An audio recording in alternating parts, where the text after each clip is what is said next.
There is a sword in a museum in Vienna that was forged over 300 years ago. Its blade is dark, almost black in places, and across its surface runs a pattern unlike anything produced by modern metallurgy. The pattern looks like flowing water, like ripples frozen in metal, like the surface of a stream captured at the moment of stillness. The lines curve and swirl and fold over one another in a design that is both organic and mathematical, both random and ordered, as if the metal itself had been alive when the blade was forged and the pattern had grown from within rather than being imposed from without. The blade is made of Damascus steel, and no one alive today knows how to make it. This is not an exaggeration. This is not a simplification for dramatic effect. The technique for producing genuine Damascus steel, the crucible steel that was forged into blades of legendary sharpness, legendary flexibility, and legendary beauty for over 1,000 years across the Islamic world and beyond, has been lost. The last blades of true Damascus steel were forged in the 18th century, and the tradition that produced them, a tradition that stretched back at least to the 3rd century of the Common Era, and possibly much earlier, died sometime in the early 19th century, taking its secrets with it. The blades that this tradition produced were among the most remarkable objects ever created by human hands. European Crusaders who encountered Damascus steel blades for the first time described them with a mixture of awe and envy. The blades were said to be sharp enough to cut a silk scarf that was dropped onto the edge. They were said to be flexible enough to bend until the tip touched the hilt and then spring back to perfect straightness. They were said to be hard enough to cut through European swords without being damaged, and they bore the distinctive watered pattern, the flowing lines of light and dark that mark them as products of a metallurgical tradition that had no equivalent in the Western world. The legends that surround Damascus steel are not merely legends. Modern scientific analysis of surviving Damascus steel blades has confirmed that the metal possesses properties that are genuinely extraordinary. The blades contain microstructures, including carbon nanotubes and cementite nanowires, that were not identified by Western science until the late 20th century. Structures that were produced by the ancient swordsmiths without any understanding of the nanotechnology that their techniques inadvertently created. The blades are simultaneously hard and tough, a combination of properties that is extremely difficult to achieve in any metal, and that modern metallurgists have struggled to replicate despite having access to technologies and scientific knowledge that the ancient swordsmiths could not have imagined. By the end of tonight, you are going to understand what Damascus steel was, how it was made, why it was lost, and what modern science has discovered about the extraordinary properties of this remarkable material. You are going to learn about the specific metallurgical processes that produced the characteristic watered pattern, the specific raw materials that were essential for its production, and the specific historical circumstances that led to the disappearance of the technology. You are going to see how the loss of Damascus steel is connected to the broader story of lost technologies and lost knowledge that has been a recurring theme in the history of human civilization. And you are going to confront a question that has haunted metallurgists for over 2 centuries. If we can land spacecraft on distant planets and split the atom, why can we not make a sword? Before we get started, if you find these mysteries as fascinating as we do, take a second to like the video or subscribe. It is a simple action, but it helps this channel reach more curious minds like yours. The watered pattern on a Damascus steel blade is not a decoration. It is a signature, a visible record of the internal structure of the metal, a map of the crystalline architecture that gives the blade its extraordinary properties. When the last swordsmith who knew how to create that pattern died, the knowledge of how to read and how to write that signature died with him. The pattern is still visible on the surviving blades. The knowledge of how to produce it is gone, and the gap between the pattern we can see and the process we cannot replicate is one of the most frustrating and most fascinating puzzles in the history of materials science. Now, let us begin. The mystery of Damascus steel is not merely a technical puzzle. It is a philosophical challenge, a reminder that the accumulated knowledge of centuries can vanish from the face of the earth without warning and without recourse.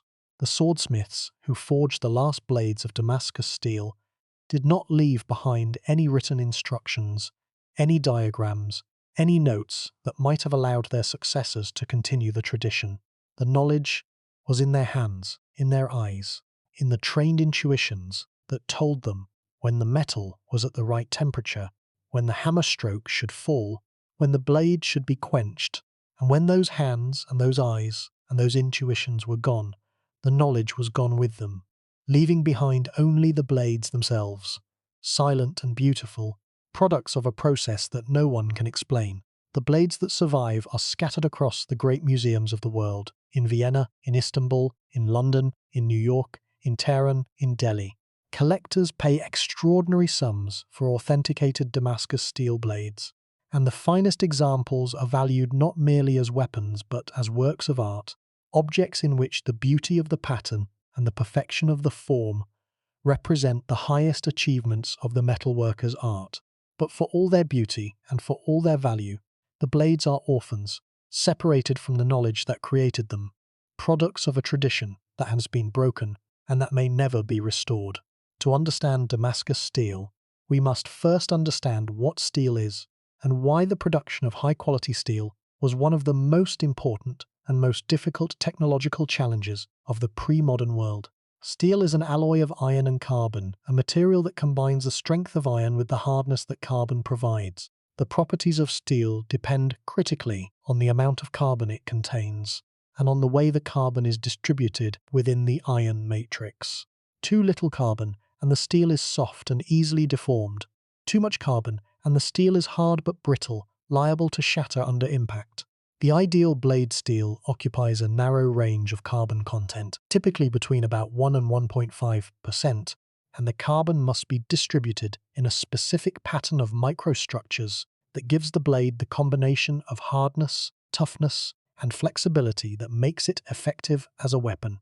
The production of steel with these properties was one of the most demanding tasks in pre-modern metallurgy, because the processes involved, the smelting of iron ore, the introduction of carbon, the forging and the heat treatment of the resulting metal, are sensitive to variations in temperature, timing, atmosphere, and raw materials that are difficult to control with pre-modern technology.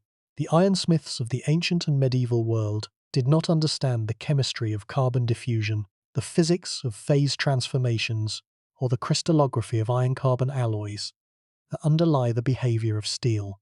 They worked by trial and error, by tradition, and by the accumulated experience of generations of craftsmen who had learned, through decades of practice, how to manipulate the variables of temperature, timing, and technique to produce metal with the desired properties.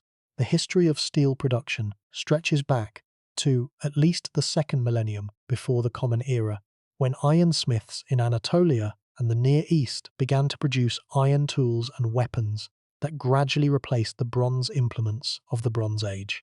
The transition from bronze to iron, which occurred over a period of several centuries, was one of the most important technological transitions in human history, because iron, while more difficult to work than bronze, is harder, more durable, and far more abundant, making iron tools and weapons accessible to a much larger segment of the population than bronze tools and weapons had been.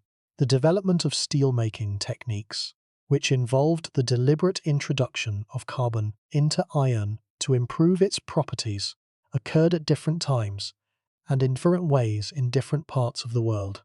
In Europe, the primary method of steel production was the bloomery process, in which iron ore was smelted in a small furnace to produce a bloom, a spongy mass of iron mixed with slag that was then hammered and forged to remove the impurities and to shape the metal into useful objects. The bloomery process produced steel of variable quality because the carbon content and the distribution of impurities in the bloom depended on factors that were difficult to control, including the composition of the ore, the temperature of the furnace, and the duration of the smelting process. In South Asia, a fundamentally different approach to steel production was developed, the crucible process.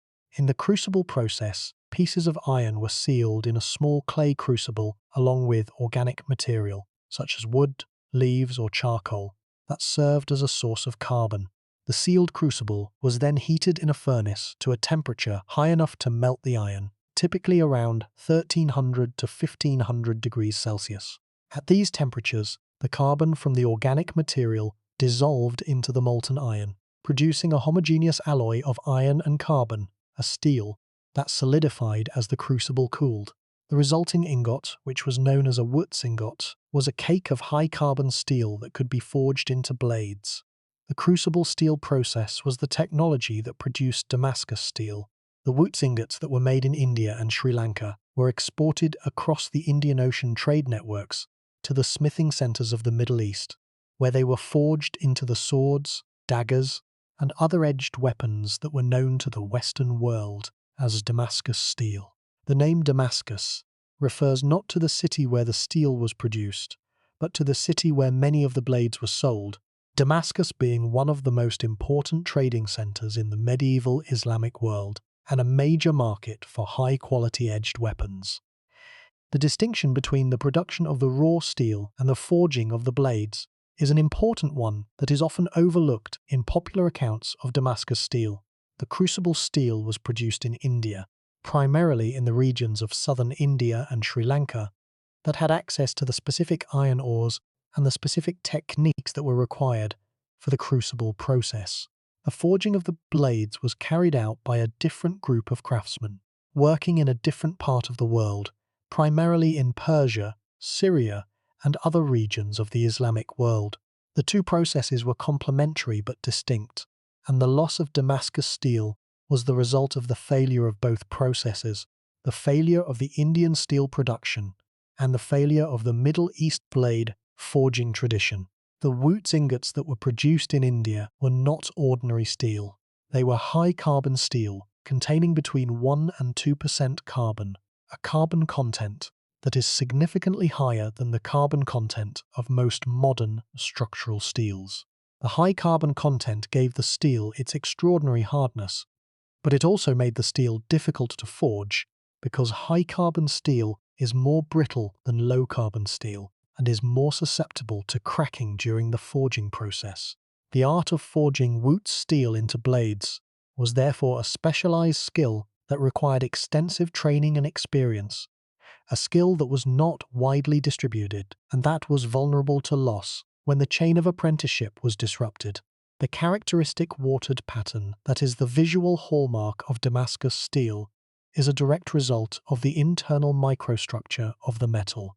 The pattern is produced by bands of two different phases of the iron-carbon alloy, ferrite and cementite, that are arranged in alternating layers within the steel. The ferrite bands, which are relatively soft, contain less carbon and appear lighter in color when the blade is etched with an acid. The cementite bands, which are extremely hard, contain more carbon and appear darker when etched. The alternating pattern of light and dark bands produces the characteristic watered appearance that gave Damascus steel its distinctive beauty, and that was also responsible for its extraordinary cutting performance.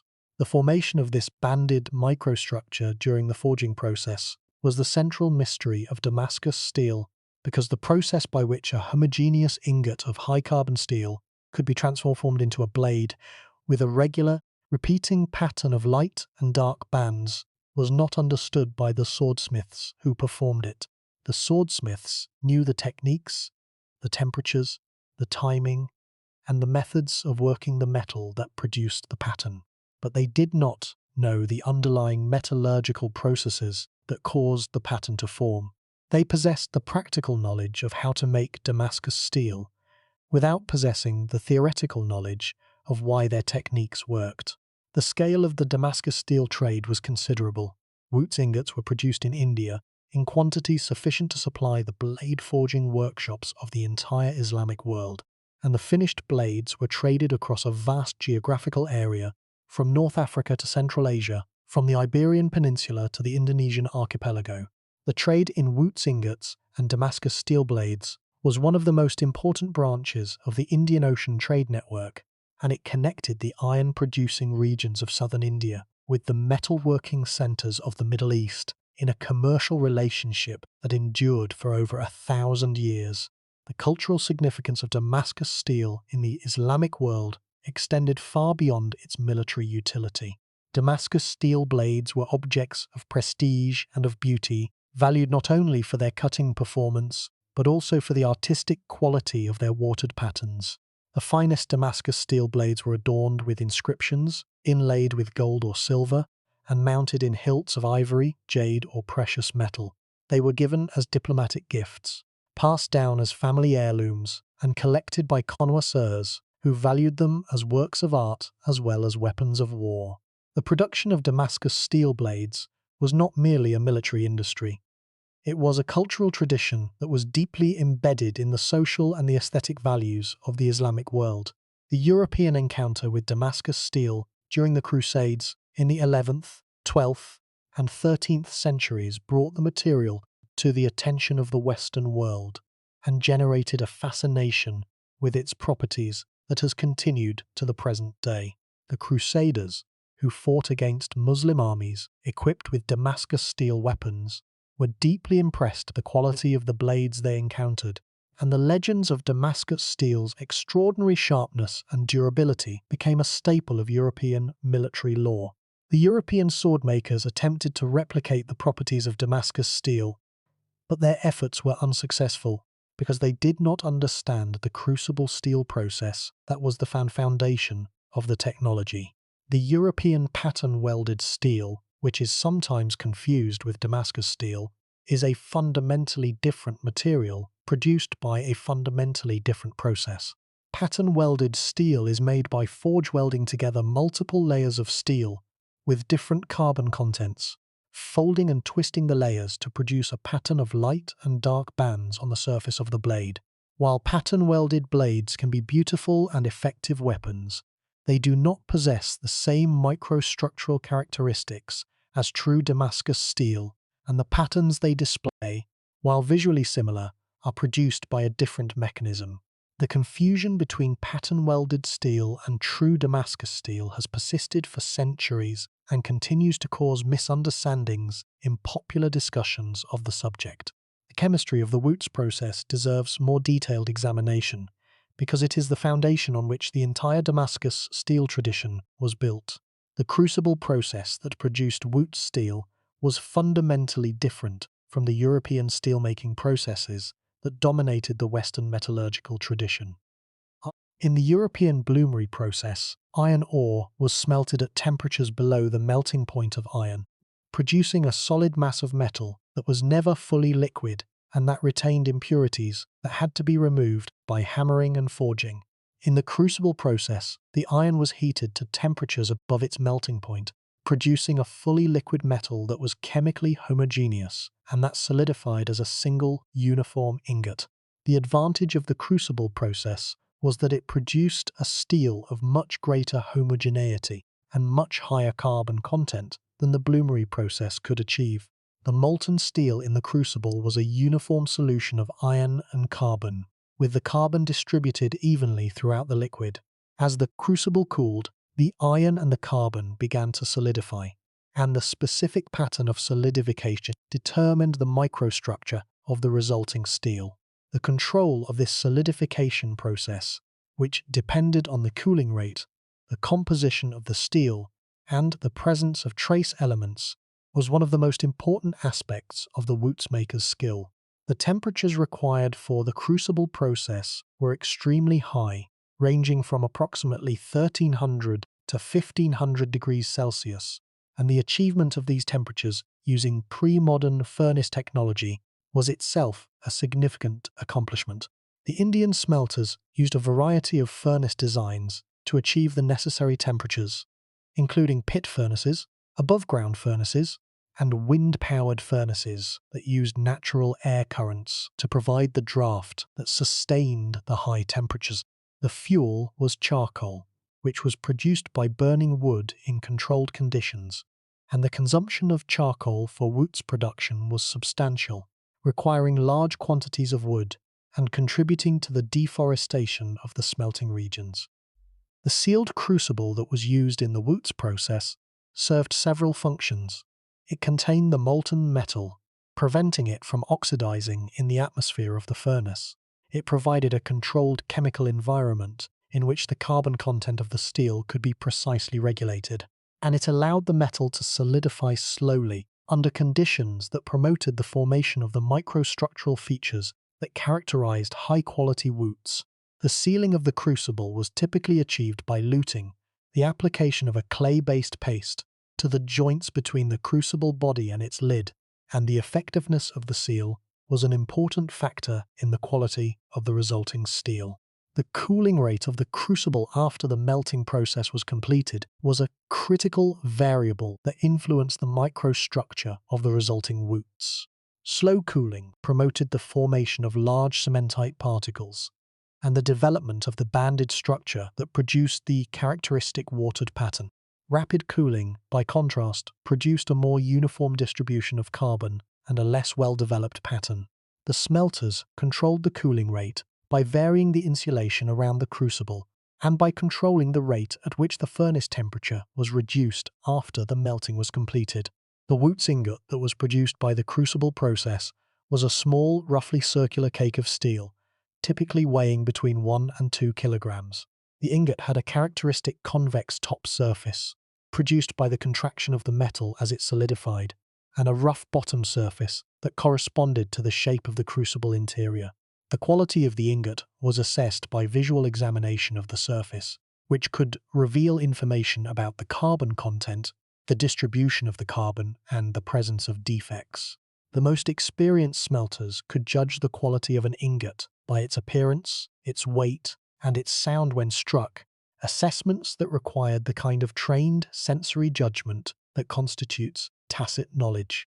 The trade in Wootz ingots was a major component of the Indian Ocean trade network, and the ingots were transported by sea from the producing regions of southern India and Sri Lanka to the ports of the Arabian Peninsula, the Persian Gulf, and the Red Sea, from which they were distributed to the blade forging workshops of the Islamic world. The scale of the trade was substantial, with thousands of ingots being shipped each year to satisfy the demand for high-quality sword steel. The trade was organized by a network of merchants, shippers, and intermediaries who connected the producers in India with the consumers in the Middle East, and the commercial relationships that sustained the trade were as important for the survival of the Damascus Steel tradition as the metallurgical techniques themselves. The forging tradition of the Islamic world, which transformed the raw Wootz ingots into finished blades, was itself a complex and highly specialized craft that required years of training and practice to master.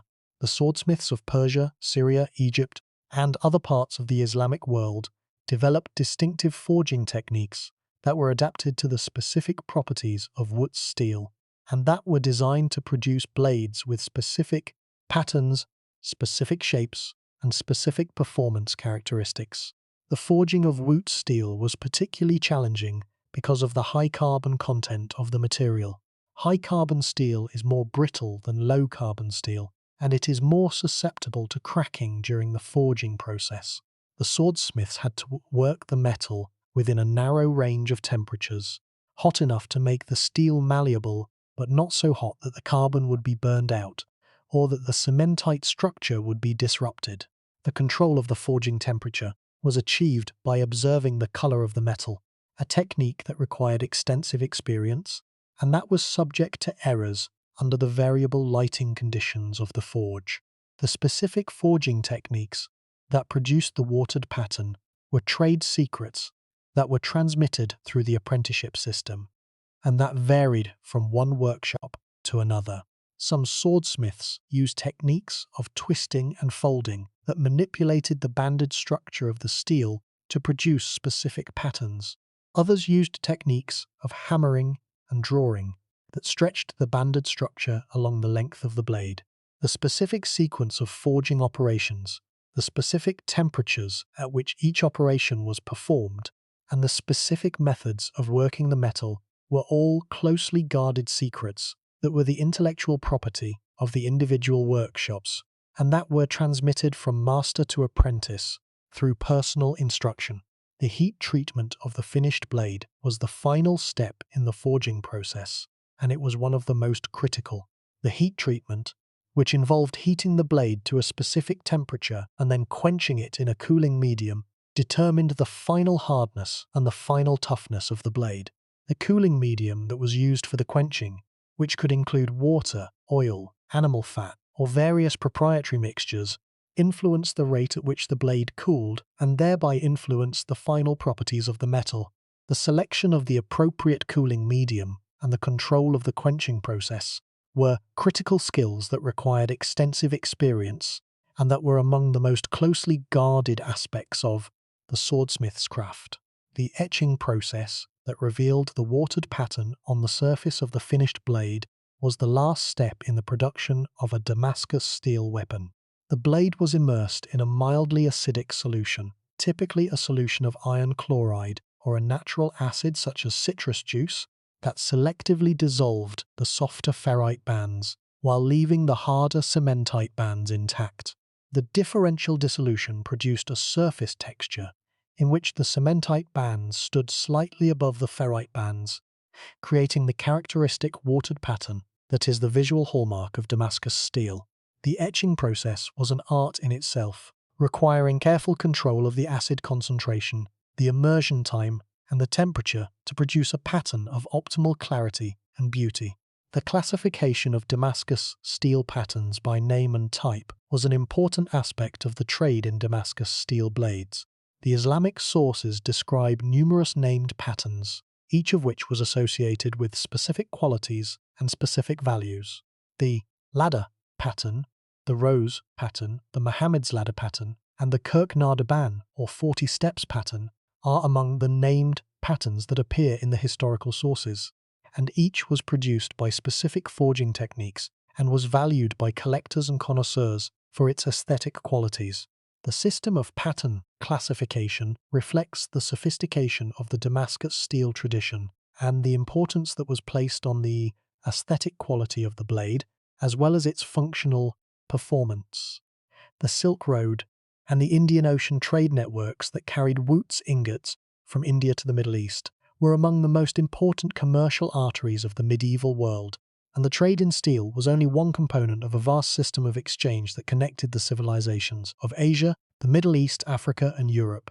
The same ships that carried Wootz ingots from India carried spices, textiles, precious stones, and other luxury goods that were in demand throughout the medieval world. The same caravans that transported finished Damascus steel blades from the forging centers of the Middle East to the markets of North Africa and Central Asia also carried silk, porcelain, glass, and other manufactured goods. The Damascus steel trade was embedded in a commercial ecosystem of extraordinary complexity, and the disruption of any part of this ecosystem could have consequences for the production and the distribution of the steel. The ports of the western coast of India, including Calicut, Cochin, and Goa, were the primary departure points for the Wootz trade, and the merchants who operated from these ports maintained commercial relationships with buyers across the Arabian Sea and beyond. The Arab, Persian, and Indian merchants who controlled the Indian Ocean trade were sophisticated commercial operators who understood the markets, the logistics, and the risks of long-distance maritime commerce. The steel trade was a high-value, low-volume business that was attractive to these merchants because the profit margins were large, and because the Wootz ingots, being small, dense, and durable, were well suited for maritime transportation. The European arrival in the Indian Ocean in the late 15th century, beginning with the Portuguese voyage of Vasco da Gama in 1498, transformed the commercial dynamics of the region and may have contributed to the decline of the traditional Wootz trade. The Portuguese established trading posts along the western coast of India and attempted to control the maritime commerce of the Indian Ocean, imposing taxes, confiscating goods, and disrupting the traditional trade networks that had operated in the region for centuries. The competition from European steel products, which became available in the Indian Ocean market in increasing quantities during the 16th and 17th centuries, may also have reduced the demand for Wootz steel, though European steels of this period were generally considered inferior to Wootz for blade-making purposes. The Dutch, English, and French trading companies that followed the Portuguese into the Indian Ocean in the 17th and 18th centuries further disrupted the traditional trade networks and accelerated the decline of the Wootz industry. The European demand for Indian textiles, spices, and other products diverted the Indian economy away from the production of luxury goods like Wootz steel and toward the production of commodities that the European markets demanded. The economic transformation of India under European commercial influence was one of the factors that contributed to the decline of the traditional metallurgical industries, including the Wootz making tradition. The specific role of British colonial policy in the decline of the Indian steel industry has been the subject of scholarly debate. The establishment of British rule in India in the 18th and 19th centuries was accompanied by economic policies that favoured the import of British manufactured goods, including steel products, and that discouraged the production of competing Indian products. The traditional Indian steel industries, including the Wootz making tradition, declined under the pressure of cheap imported British steel, and the craftsmen who had practiced the traditional steelmaking techniques were forced to find other occupations. The extent to which British colonial policy was a direct cause of the decline of the Wootz tradition, as opposed to merely a contributing factor alongside other causes, is debated, but it is clear that the colonial period was a period of dramatic decline for the traditional Indian metallurgical industries. The metallurgical properties of Wootz steel that made it suitable for blade making are worth examining in more detail. The high carbon content of Wootz, typically between 1 and 2%, gave the steel a combination of hardness and wear resistance that was unmatched by the lower carbon steels that were produced by the European bloomery and early blast furnace processes. The hardness of Wootz steel, which could reach values of 60 or more on the Rockwell C scale after heat treatment, was sufficient to produce a blade with an extremely sharp edge that retained its sharpness through extended use. The toughness of Wootz steel, which is the ability of the material to absorb energy without fracturing, was equally important for its performance as a blade material. A blade that is hard but not tough will shatter on impact, rendering it useless as a weapon. A blade that is tough but not hard will deform under stress, losing its edge and its effectiveness. The ideal blade material possesses both hardness and toughness in a combination that allows it to take a sharp edge, to retain that edge through use, and to withstand the impacts and the stresses of combat without fracturing or deforming. The banded microstructure of Damascus steel, with its alternating layers of hard cementite and softer ferrite, is believed to contribute to the material's combination of hardness and toughness. The hard cementite bands provide the cutting edge with the hardness it needs to be sharp and to resist wear, while the softer ferrite bands provide the body of the blade with the toughness it needs to absorb impacts without fracturing. The banded microstructure therefore functions as a natural composite material in which the alternating layers of hard and soft phases provide a combination of properties that neither phase could provide alone. The edge retention properties of Damascus steel, which are the ability of the blade to maintain its sharpness through use, are one of the most celebrated features of the material. The reports of Damascus steel blades that could cut silk scarves and slice through European swords are almost certainly exaggerated, but the underlying claim that Damascus steel blades had superior edge retention compared to European steel blades of the same period is supported by the metallurgical evidence. The high carbon content and the fine-scale microstructure of Damascus steel produced a blade edge with a combination of hardness and microstructural refinement that resisted the dulling and the deformation that occurs during use. The transmission of knowledge about Damascus steel through the medieval Islamic intellectual tradition provides additional context for understanding the technology and its cultural significance. Several medieval Arab and Persian writers described the properties and the production of Damascus steel in their works, providing evidence for the state of knowledge about the material in the Islamic world. The great Arab polymath al-Kindi, writing in the 9th century, described different types of swords and different types of steel, including Indian steel, which he classified according to the patterns that appeared on the blade surface. Al-Kindi's classification system, which included names for specific pattern types, indicates that the connoisseurship of Damascus steel patterns was well established by the 9th century, and that the visual quality of the pattern was an important criterion for evaluating the quality of the blade. The Persian writer Al-Biruni, writing in the 11th century, provided one of the most detailed medieval descriptions of the Damascus steel production process, describing the crucible smelting of Indian steel and the forging techniques that were used to produce blades with the characteristic watered pattern. Al-Biruni's description, while it does not provide a complete recipe for the production of Damascus steel, provides valuable information about the general methods that were used and about the importance of specific variables, including the temperature, the timing, and the specific techniques of working the metal. The medieval Islamic tradition of mineralogy and metallurgy, which drew on both the Greek and the Indian scientific traditions, produced a body of knowledge about metals and metalworking that was the most advanced in the medieval world.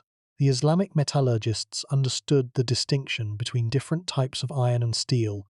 They knew the effects of heat treatment on the properties of steel, and they had developed techniques for the production of alloys with specific properties.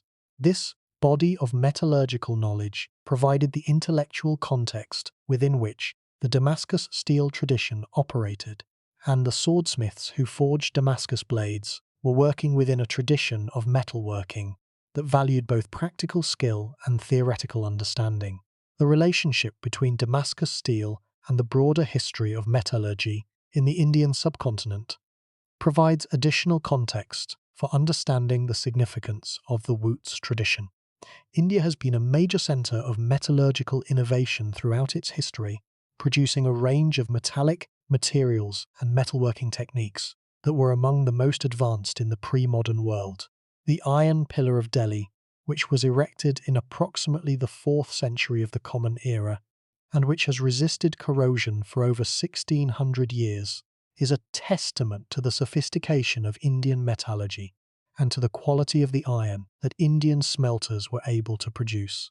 The pillar's resistance to corrosion, which has been the subject of extensive scientific investigation, has been attributed to several factors, including the high phosphorus content of the iron, the absence of sulfur and manganese, and the formation of a protective passive layer on the surface of the metal. The pillar demonstrates that the Indian metallurgists possessed a deep understanding of the properties of iron and steel, and that they were able to produce metals with specific and desirable properties using techniques that were developed through centuries of empirical observation and experimentation. The core problem with Damascus steel is that we can analyze it, we can describe it, we can admire it, but we cannot reliably reproduce it. The surviving blades of Damascus steel have been subjected to the most advanced analytical techniques available to modern materials science, including electron microscopy, X-ray diffraction, neutron diffraction, and mass spectrometry. These analyses have revealed the internal structure of the metal in extraordinary detail, identifying the specific phases, the specific microstructures, and the specific chemical compositions that give Damascus steel its remarkable properties. We know what Damascus steel is. We know what it looks like at the atomic level. We know what makes it hard, what makes it tough, what makes it sharp, and what makes it beautiful. What we do not know, despite decades of research and hundreds of experiments, is how to make it reliably, consistently, and reproducibly using the techniques that were available to the ancient swordsmiths. The scientific analysis of Damascus steel began in earnest in the 19th century, when European metallurgists first obtained samples of genuine Damascus steel blades and subjected them to chemical analysis. The earliest analyses revealed that Damascus steel was a high-carbon steel, with a carbon content significantly higher than that of the European steels of the period. This finding was significant because it explained some of the properties of Damascus steel, particularly its extreme hardness, but it did not explain the characteristic watered pattern or the specific combination of hardness and toughness that made the material so exceptional.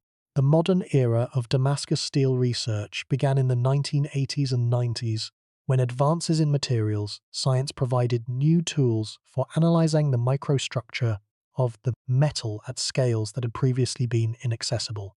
The use of scanning electron microscopy, which produces images at magnifications of thousands or tens of thousands of times, revealed for the first time the fine-scale microstructure of Damascus steel, showing the alternating bands of ferrite and cementite that produce the characteristic watered pattern and the specific morphology of the cementite particles that contribute to the material's mechanical properties.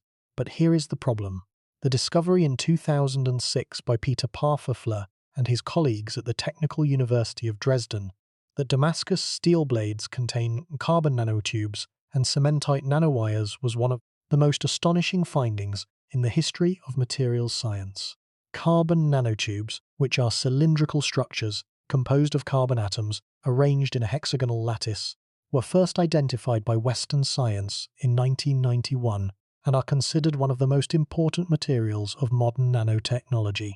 The discovery that these structures had been inadvertently produced by medieval swordsmiths over 1,000 years before they were identified by modern science was a revelation that fundamentally altered the understanding of Damascus steel and that demonstrated that the ancient swordsmiths had, through their empirical techniques, achieved results that modern science was only beginning to understand.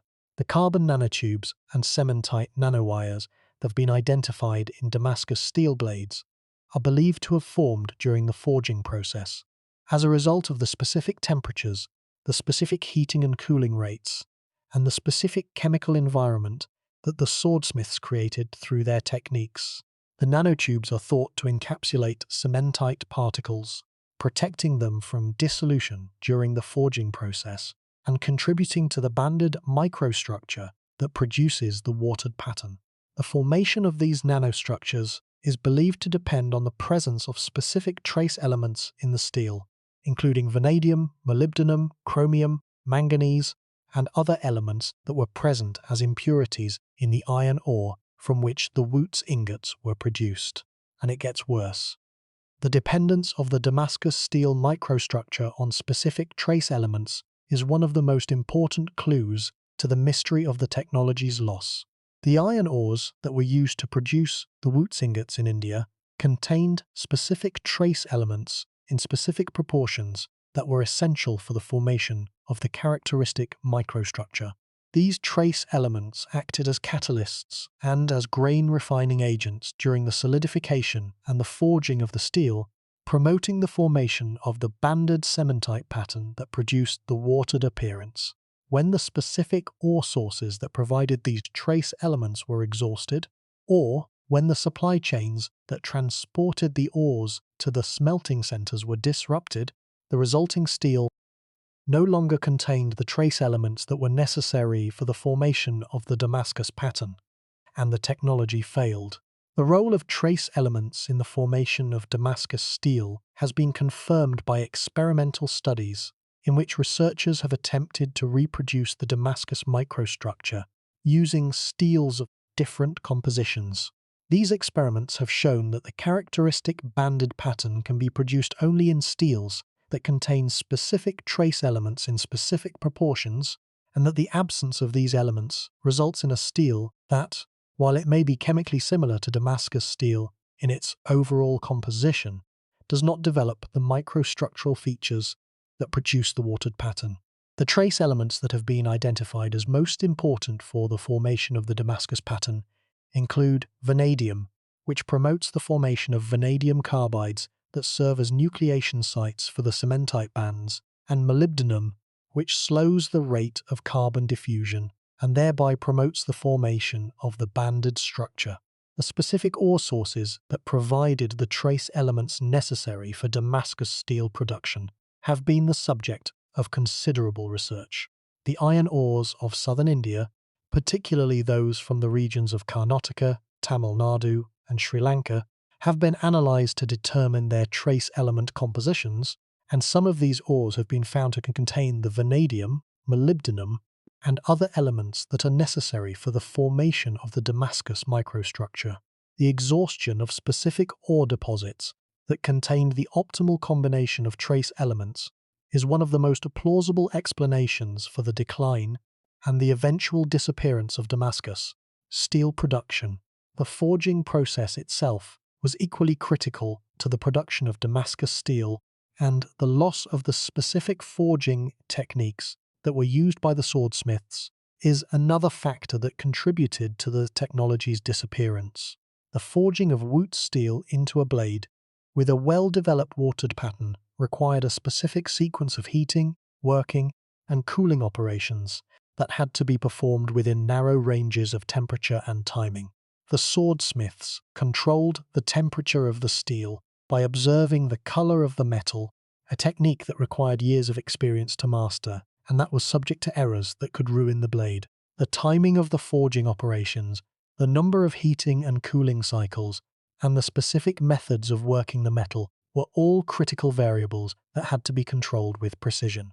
The thermal cycling that was used to develop the Damascus pattern is one of the most important and most poorly understood aspects of the forging process. The swordsmiths subjected the blade to a series of heating and cooling cycles in which the steel was heated to specific temperatures and then allowed to cool at specific rates. These thermal cycles promoted the migration of carbon atoms within the steel, causing the carbon to segregate into bands that corresponded to the cementite phase, producing the characteristic pattern. The specific temperatures, the specific heating and cooling rates, and the number of cycles that were required to produce a well-developed pattern are variables that varied from one swordsmith to another and that were transmitted through oral tradition rather than through written documentation. The question of why Damascus steel production declined and eventually ceased has been the subject of extensive scholarly investigation. Several factors have been identified that may have contributed to the loss of the technology, and it is likely that the disappearance was the result of a combination of factors rather than any single cause. The first and most commonly cited factor is the exhaustion of the specific ore sources that provided the trace elements necessary for the formation of the Damascus microstructure. If the mines that produced the ores with the optimal trace element configurations were worked out, the resulting ores would have lacked the specific elements that were needed, and the steel produced from them would not have developed the characteristic pattern, no matter how skillfully it was forged. The second factor is the disruption of the trade routes that connected the Wootz producing regions of India with the blade forging workshops of the Middle East. The Wootz trade depended on the Indian Ocean trade network, which was subject to disruption by political instability, warfare, and changes in the commercial relationships between the trading states. The European colonization of the Indian Ocean region in the 16th and 17th centuries, the decline of the traditional trading networks, and the competition from European steel products all contributed to the disruption of the Wootz trade and the decline of the blade forging industry. The third factor is the decline of the apprenticeship system that transmitted the practical knowledge of the forging techniques from one generation of swordsmiths to the next. The forging of Damascus steel was a specialized skill that required years of training and practice, and the transmission of this skill depended on the existence of a functioning apprenticeship system in which experienced swordsmiths trained younger workers in the techniques of the craft. The disruption of this system, whether through war, economic decline, or changes in social structure, would have resulted in the loss of the practical knowledge that was essential for the production of Damascus steel. The fourth factor is the development of alternative weapons technologies, particularly firearms, which reduced the military demand for edged weapons and thereby reduced the economic incentive for the production of high-quality sword blades. The spread of firearms in the Islamic world, which began in the 15th and 16th centuries, gradually transformed the nature of warfare, reducing the importance of the sword as a military weapon and thereby reducing the market for the high-quality Damascus steel blades that had been the primary product of the blade forging industry. But here is what makes this truly terrifying. The loss of Damascus steel was not a sudden event. It was a gradual process that unfolded over several centuries, as the conditions that had sustained the technology, the ore sources, the trade routes, the apprenticeship system, and the military demand were progressively eroded. The swordsmiths who forged the last Damascus steel blades may not have known that they were the last. They may have believed that the tradition they practiced would continue indefinitely, as it had continued for 1,000 years before them. They may not have realized, as they heated and hammered and quenched their final blades, that the knowledge they possessed was about to disappear from the world forever. The specific geological deposits that provided the iron ore for the Wootz industry have been the subject of extensive research by geologists and materials scientists.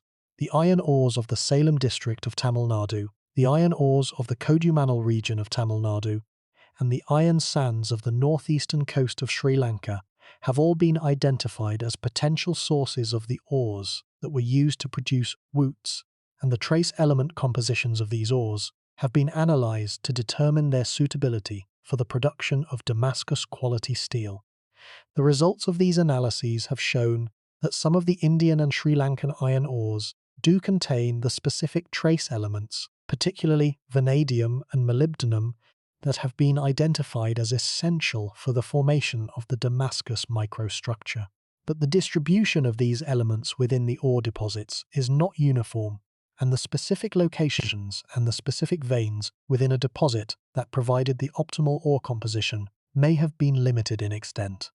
The exhaustion of these specific locations and veins, rather than the exhaustion of the ore deposits as a whole, may have been sufficient to deprive the Wootz makers of the specific raw material that was necessary for the production of the highest quality steel. The archaeological investigation of ancient Wootz-making sites in India and Sri Lanka has provided additional evidence for the technology and the scale of the Wootz industry. The sites that have been investigated include the remains of crucible furnaces, the fragments of used crucibles, the slag deposits that accumulated around the smelting sites, and the remains of the charcoal production facilities that provided the fuel for the furnaces. These archaeological remains provide evidence for the specific furnace designs, the specific crucible compositions, and the specific operational procedures that were used by the Wootz makers, and they complement the information that has been obtained from the analysis of the surviving blades and ingots. The slag deposits at the Wootz making sites are particularly informative because the chemical composition of the slag reflects the chemical composition of the ore that was smelted and the conditions under which the smelting was carried out. The analysis of slag samples from ancient Wootz sites has provided information about the ore sources that were used, the temperatures that were achieved in the furnaces, and the chemical processes that occurred during the smelting. This information has been used to reconstruct the smelting process and to evaluate the conditions that were necessary for the production of high-quality Wootz. The question of how the Wootz makers selected the ores that would produce the best steel is one that has important implications for the understanding of the technology. The modern analysis of Damascus steel has shown that the trace element composition of the ore is a critical factor in the quality of the resulting steel, and the Wootz makers must have had some method of identifying and selecting the ores that would produce the best results. The most likely method was trial and error, supplemented by the accumulated experience of generations of smelters who had learned which specific deposits and which specific locations within those deposits produced the best ore. This knowledge of ore selection, like the knowledge of the forging techniques, was a form of practical knowledge that was transmitted through the apprenticeship system, and that was vulnerable to loss when the system was disrupted. The question of when the Damascus steel tradition began on is one that has been debated by historians and archaeologists. The earliest archaeological evidence for crucible steel production in India dates to the early centuries of the Common Era, with some scholars suggesting dates as early as the 3rd century and others proposing somewhat later dates. The literary evidence, including references to high-quality Indian steel in Greek, Roman, and Arab sources, extends the historical record back to at least the 1st century before the Common Era. The Greek word stomoma, which appears in some ancient texts, is believed by some scholars to refer to Indian steel, and if this identification is correct, it would push the origins of the Wootz tradition back to at least the Hellenistic period. the investigation of the role of specific trace elements in the formation of the Damascus microstructure has been one of the most productive areas of Damascus Steel research. The work of Verhoeven and Pendray, which identified vanadium as a key element in the formation of the banded structure, was a breakthrough that provided a specific and testable hypothesis about the chemical conditions that were necessary for the production of Damascus steel. Subsequent research has confirmed the importance of vanadium and has identified additional elements, including molybdenum, chromium, manganese, niobium, and tungsten, that may contribute to the formation of the banded structure under specific conditions. The mechanism by which vanadium promotes the formation of the banded structure has been investigated using a combination of experimental metallurgy and computational modeling. The current understanding is that vanadium forms vanadium carbide particles during the solidification of the Wootz melt, and these vanadium carbide particles serve as heterogeneous nucleation sites for the cementite phase during the subsequent thermal cycling of the forging process. The vanadium carbide particles, which are distributed in a pattern that reflects the solidification structure of the ingot, guide the cementite to form in bands rather than in a uniform distribution, producing the characteristic watered pattern. The concentration of vanadium that is necessary for the formation of the banded structure is relatively small, typically in the range of 0.03 to 0.1% by weight, a concentration that is well within the range of trace element concentrations found in natural iron ores. The fact that such a small concentration of vanadium can have such a dramatic effect on the microstructure of the steel underscores the importance of trace element chemistry in metallurgy and helps to explain why the loss of access to specific ore sources could have had such a devastating effect on the quality of the Wootz steel that was produced. The role of thermal cycling in the development of the Damascus pattern has been investigated through controlled laboratory experiments in which Wootz-like steels have been subjected to repeated cycles of heating and cooling under carefully monitored conditions. These experiments have shown that the banded structure develops gradually over multiple thermal cycles, with each cycle promoting the migration of carbon from the ferrite bands into the cementite bands, increasing the contrast between the bands and sharpening the definition of the pattern. The number of thermal cycles, the temperature range of each cycle, and the heating and cooling rates are all important variables that influence the quality and the definition of the resulting pattern. The relationship between the forging technique and the specific pattern that is produced on the surface of the blade is another area that has been investigated through both experimental and computational approaches. The specific orientation of the banded structure relative to the surface of the blade determines the appearance of the pattern when the blade is etched, and the swordsmith can manipulate this relationship by controlling the direction and the magnitude of the forging strokes. By varying the direction of the hammer blows, the swordsmith can produce a wide range of patterns, from simple parallel bands to complex, swirling designs that are characteristic of the finest historical Damascus blades.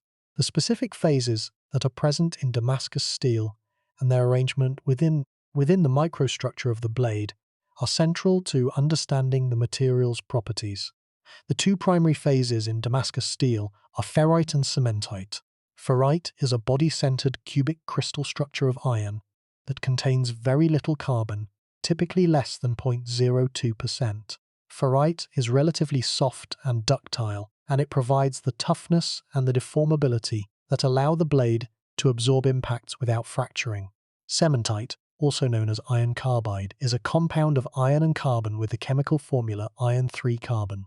Cementite is extremely hard but also brittle, and it provides the hardness and the wear resistance that allow the blade to take and to maintain a sharp edge.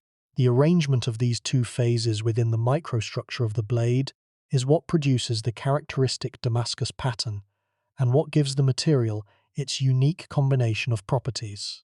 In a well-forged Damascus blade, the cementite is organized in bands that alternate with bands of ferrite, creating a layered structure in which the hard and the soft phases are arranged in a pattern that combines the best properties of both.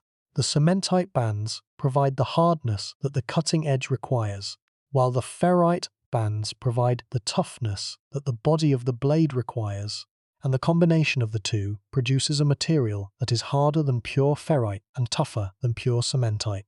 The formation of the banded structure during the forging process is the result of a phenomenon known as carbon segregation, in which the carbon atoms in the steel migrate from one region to another in response to temperature gradients and chemical potential differences.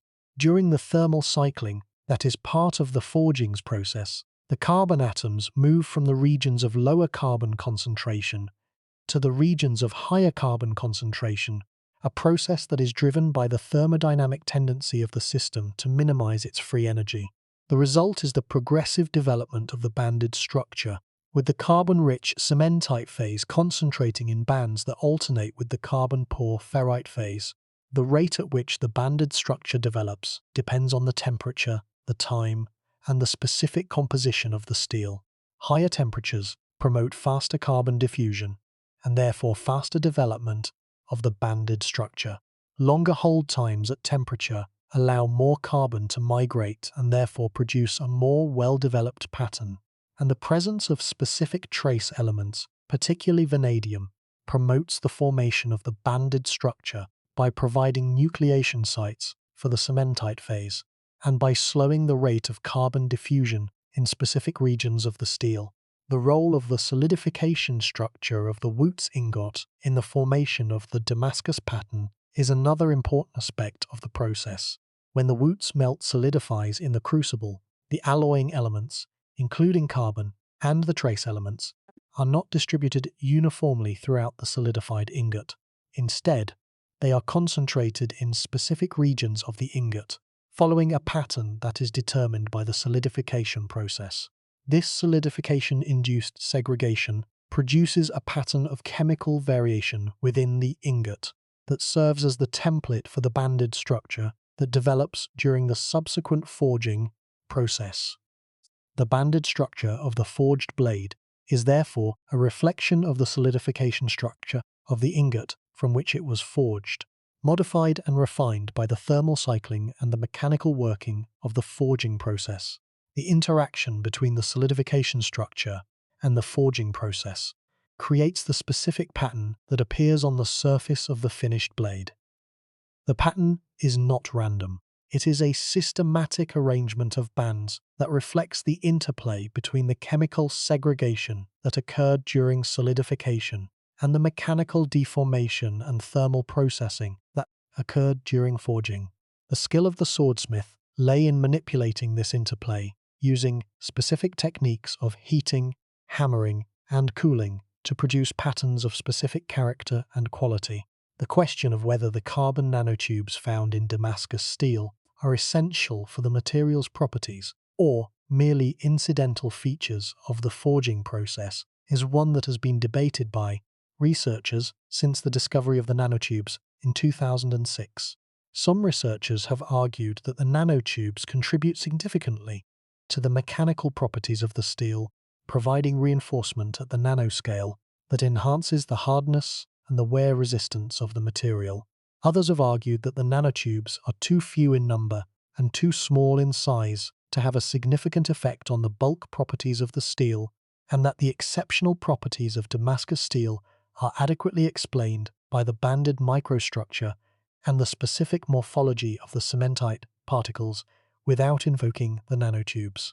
The resolution of this debate will require further study, including the development of techniques for quantifying the number and the distribution of nanotubes within the steel, and for measuring the mechanical properties of the steel at the nanoscale. The difficulty of these measurements, which require the use of advanced techniques such as atomic force microscopy and nanoindentation, has limited the progress that has been made on this question, and the role of the nanotubes in the properties of Damascus steel remains an open question. The broader significance of the nanotube discovery extends beyond the specific question of their contribution to the properties of Damascus steel.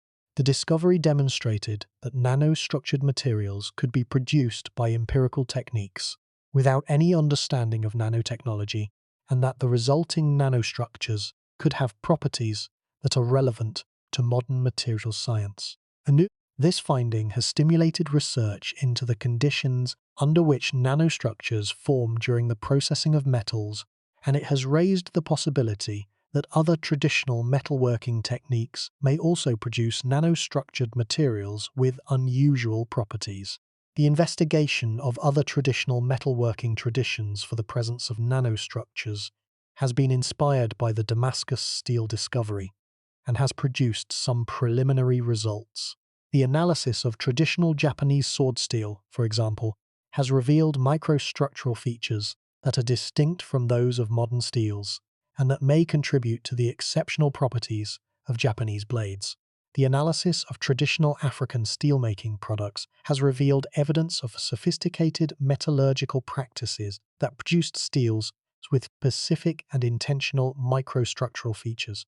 These findings suggest that the empirical metalworking traditions of the pre-modern world may have produced a wider range of nanostructured and microstructured materials than has been previously recognized, and that the systematic study of these traditional materials may reveal new insights into the relationships between processing, microstructure, and properties that are relevant to modern materials science. The attempts by European metallurgists to understand and to replicate Damascus steel in the 18th and 19th centuries provide a fascinating chapter in the history of materials science. The English scientist Michael Faraday, who is best known for his contributions to electromagnetism, conducted experiments on Wootz steel in the 1820s, analyzing samples of Indian steel and attempting to determine the factors that gave the material its distinctive properties. Faraday concluded that the properties of Wootz steel were related to its composition, particularly its carbon content, but he was unable to identify the specific factors that produced the watered pattern.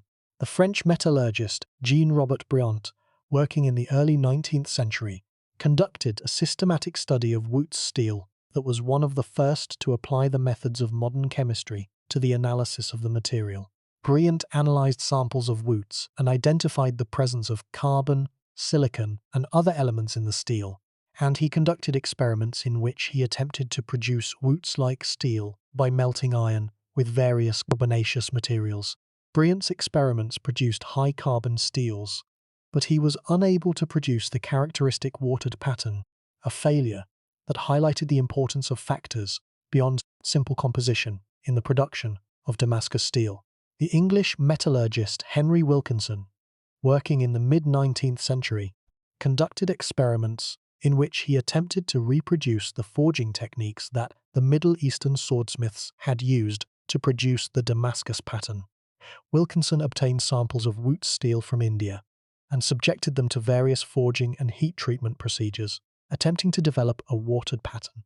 His experiments were partially successful, producing patterns that resembled the Damascus pattern to some degree, but the quality of his results was inconsistent and did not match the quality of the finest historical blades. The collective failure of these early European researchers to reproduce Damascus steel, despite their access to samples of the original material and their command of the most advanced metallurgical knowledge of their time, underscored the complexity of the technology and the importance of the practical skills and the specific raw materials that the original swordsmiths had possessed. The early European experiments demonstrated that the production of Damascus steel was not merely a matter of chemistry, and that the combination of specific composition, specific forging techniques, and specific raw materials was essential for the production of the material. The Russian tradition of Damascus steel research, which began with Anosov and continued through the 19th and 20th centuries, was one of the most sustained and most productive national traditions in the field.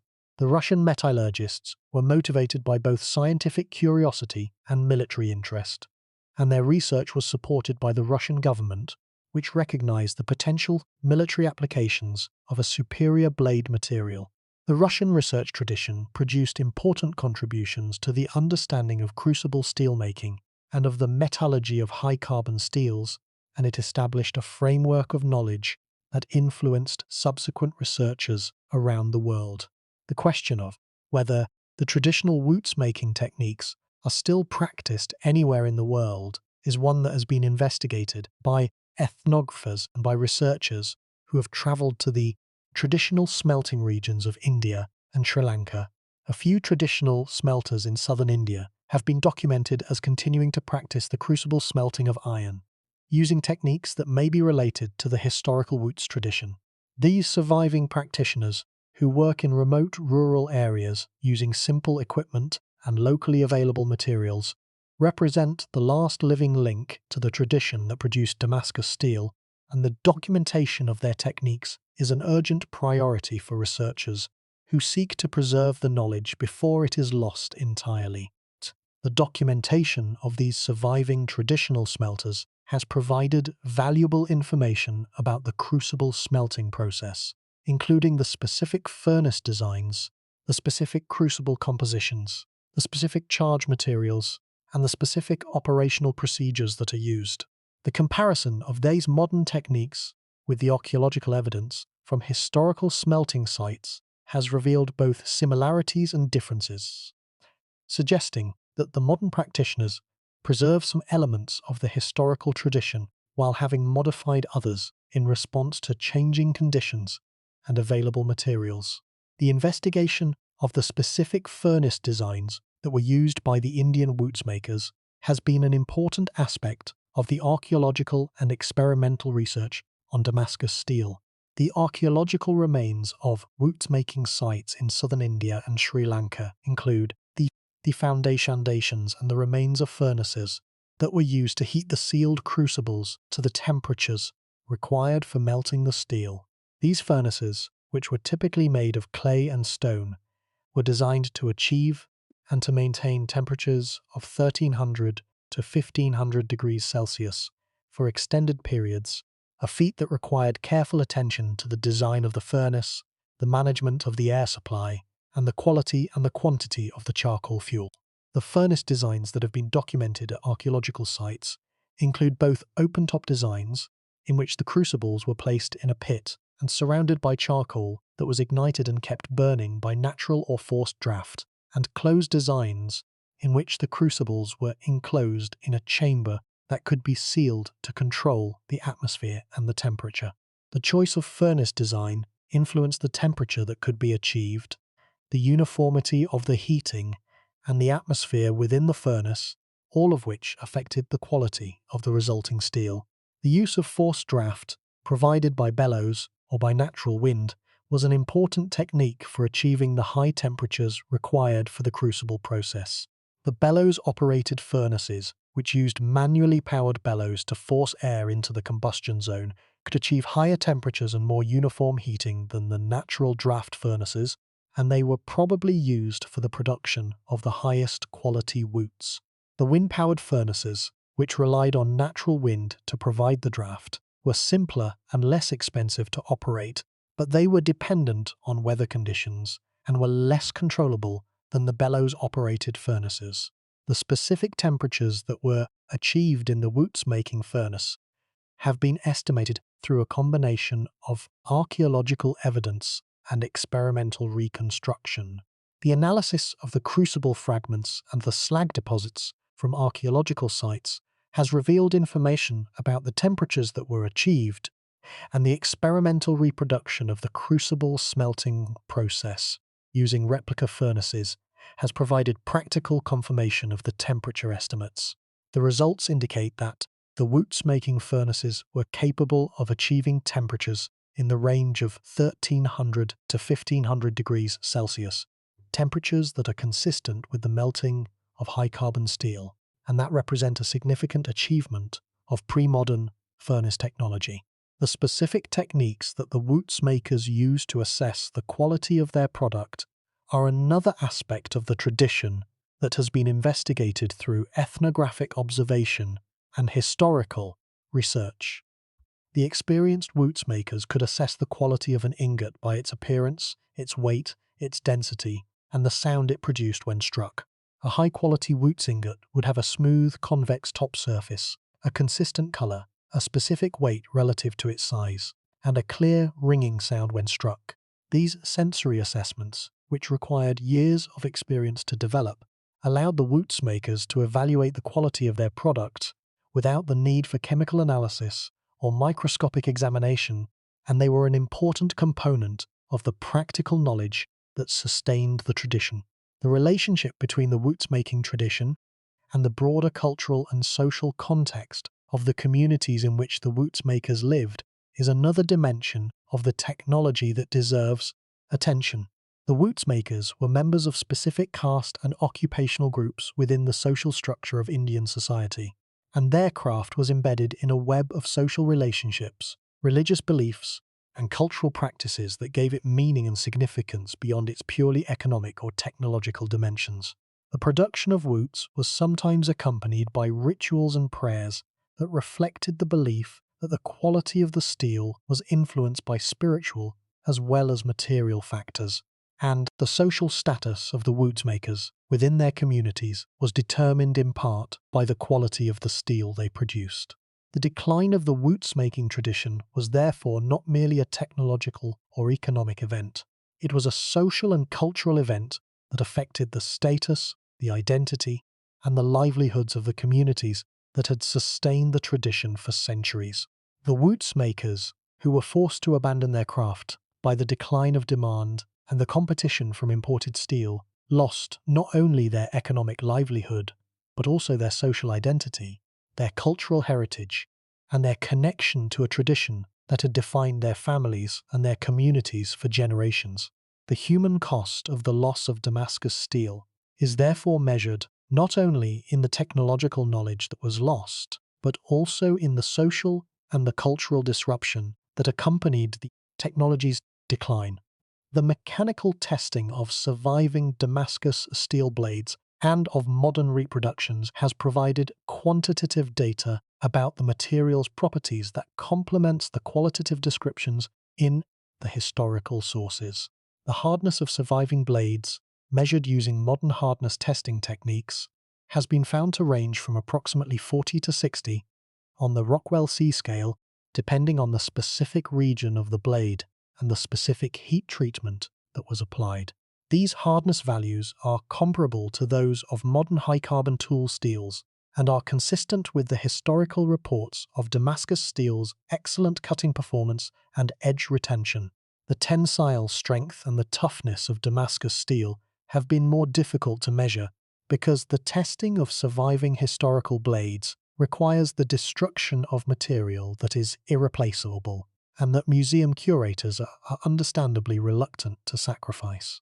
The limited testing that has been conducted on fragments of historical blades and on modern reproductions has indicated that Damascus steel possesses a combination of strength and toughness that is competitive with modern steels of similar composition, confirming that the material's properties are genuinely exceptional and are not merely the product of exaggeration in the historical sources.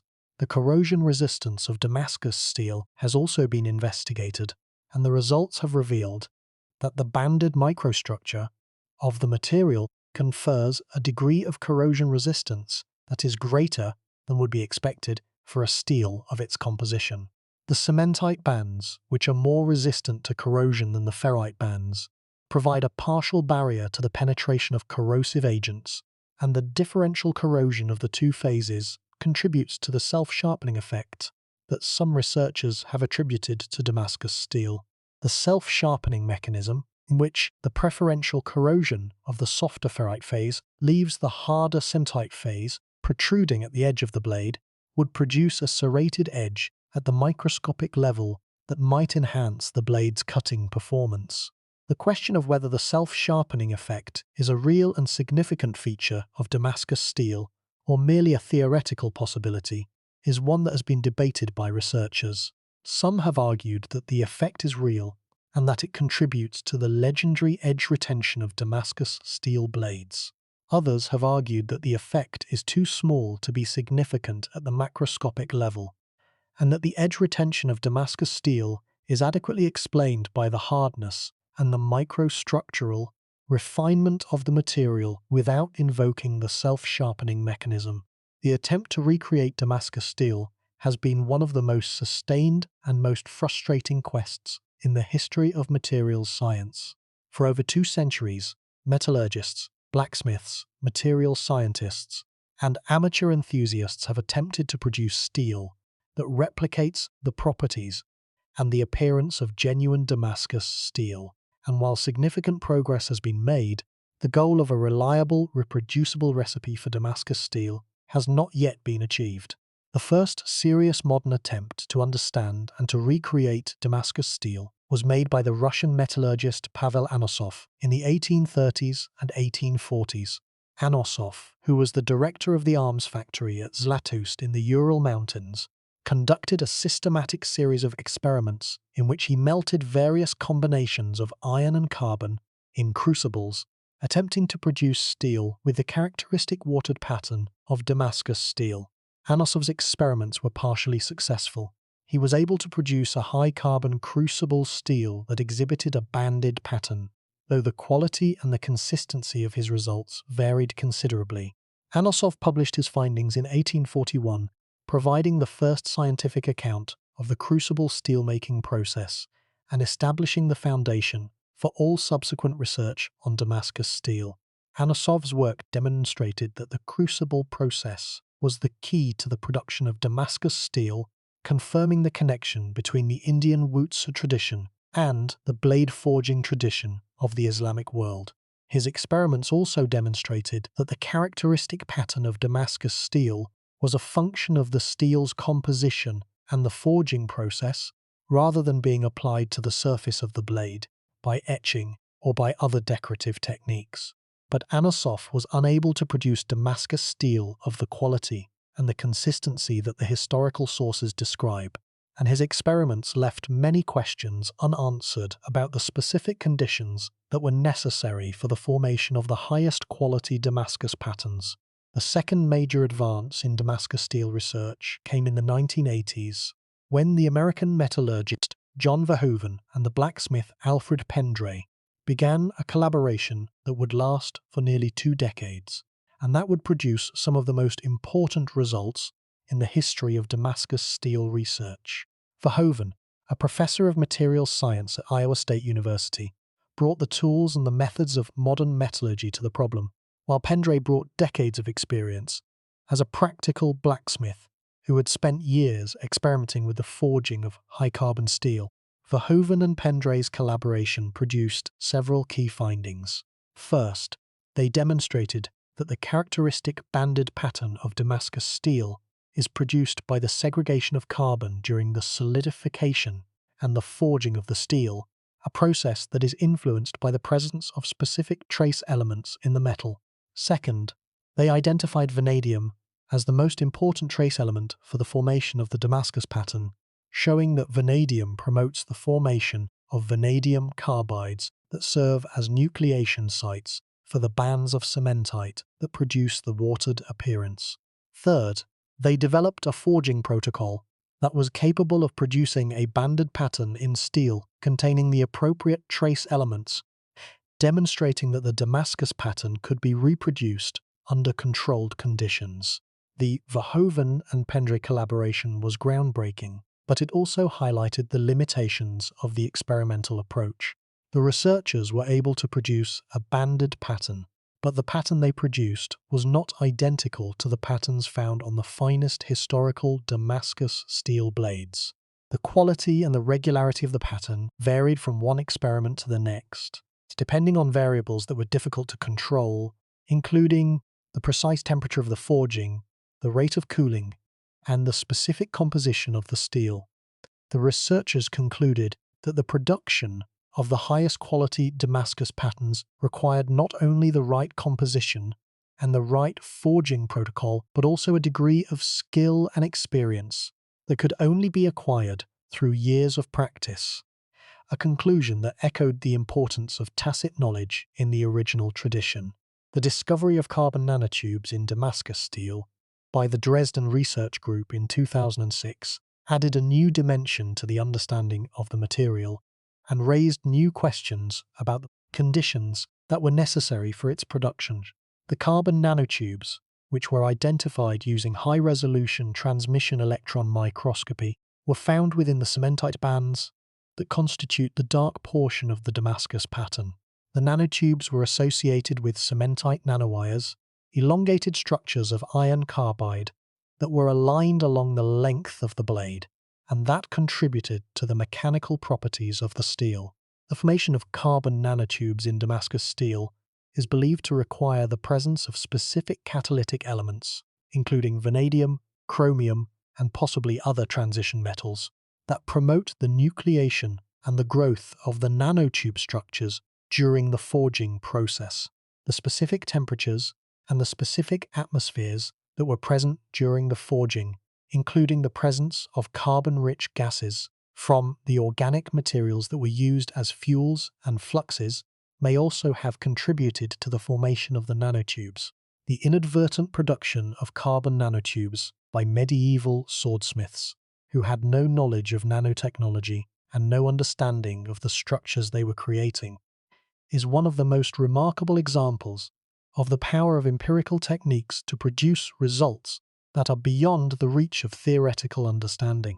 The experimental recreation of the full range of Damascus steel properties, including the watered pattern, the mechanical properties, and the nanostructures, remains an ongoing challenge.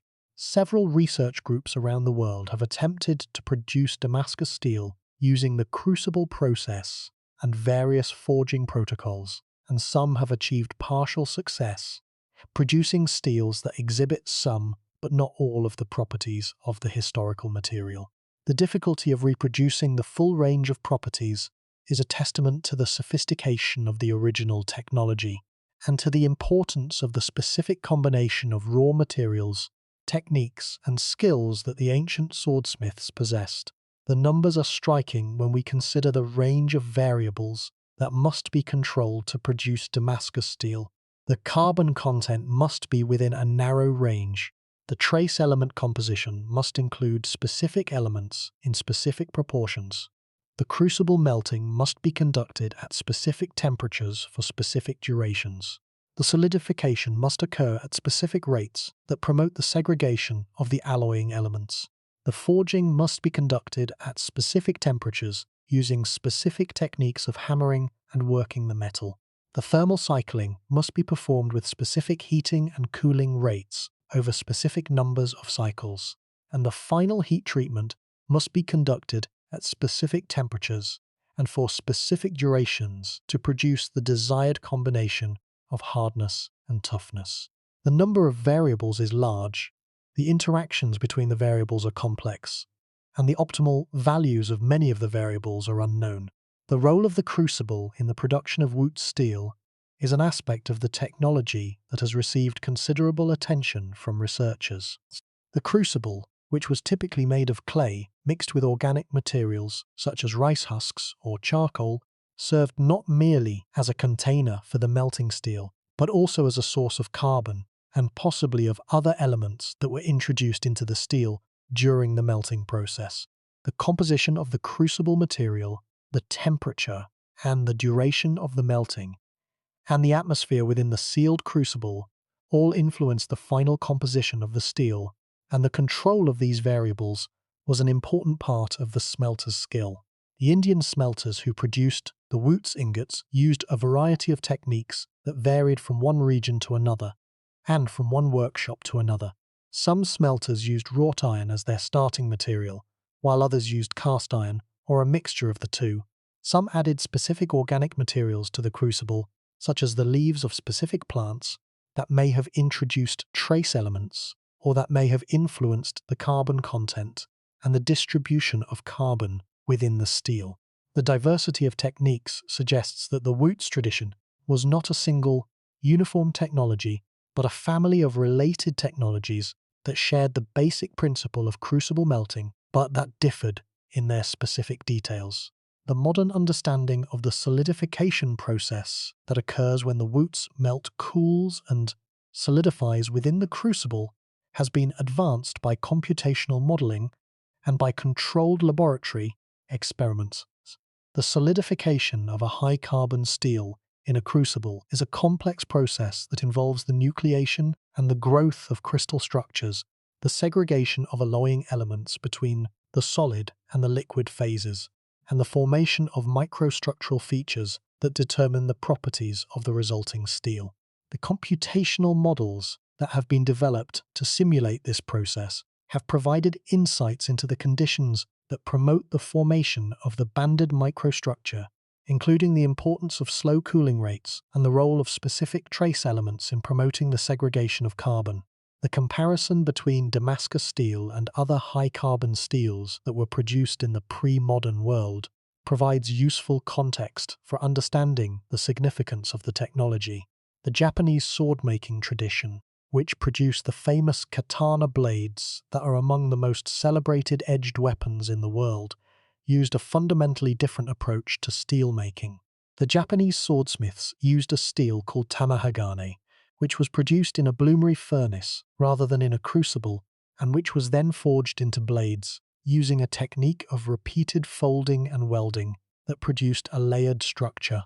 The Japanese technique produced blades of exceptional quality, but the blades did not exhibit the watered pattern that is the hallmark of Damascus steel, and the metallurgical principles that underlay the two traditions were fundamentally different. The Chinese steel-making tradition, which developed independently of both the Indian and the Japanese traditions, produced a variety of steels using techniques that included bloomery smelting, crucible melting, and the co-fusion of wrought iron and cast iron.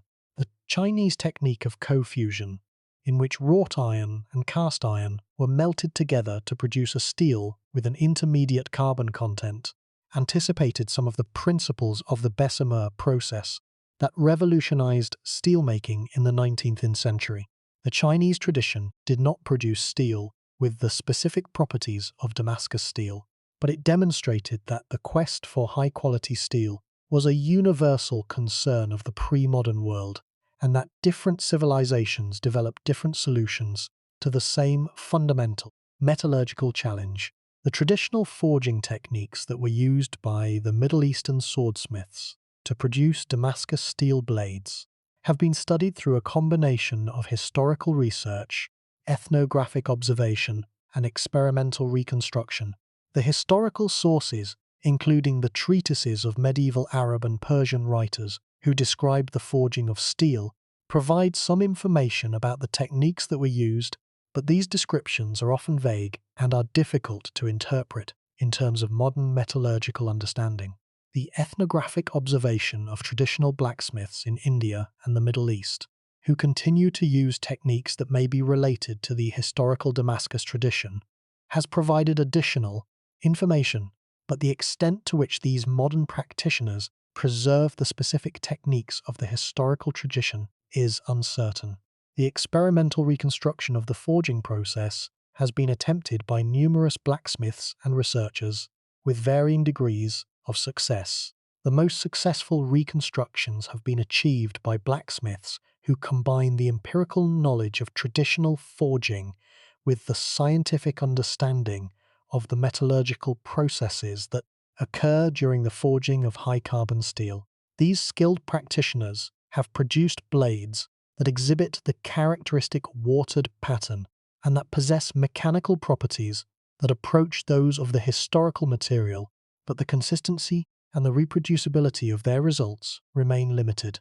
The question of whether modern metallurgy can produce a material that is equivalent to or superior to historical Damascus steel is one that has been debated by materials scientists. Modern steelmaking technology is capable of producing steels with a wide range of properties, including steels that are harder, tougher, and more corrosion-resistant than Damascus steel. The modern tool steels and the high-performance alloys that are used in industrial cutting tools, in aerospace applications, and in other demanding applications exceed the properties of Damascus steel in many respects. But these modern steels are produced using technologies including vacuum melting, controlled atmosphere processing, and precision heat treatment that were not available to the ancient swordsmiths, and they do not possess the specific combination of properties, particularly the aesthetic quality of the watered pattern that made Damascus steel unique. The ongoing research into Damascus steel is motivated not only by the desire to solve a historical puzzle, but also by the potential practical applications of the knowledge that the research might Produce. The discovery that Damascus steel contains carbon nanotubes has suggested that the ancient forging techniques may have produced nanostructured materials with properties that are relevant to modern materials science, including enhanced hardness, enhanced toughness, and enhanced wear resistance.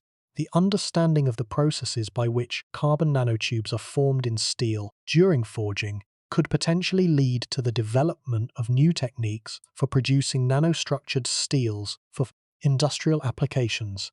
The relationship between the scientific understanding of Damascus steel and the practical ability to reproduce it is one of the most instructive aspects of the story.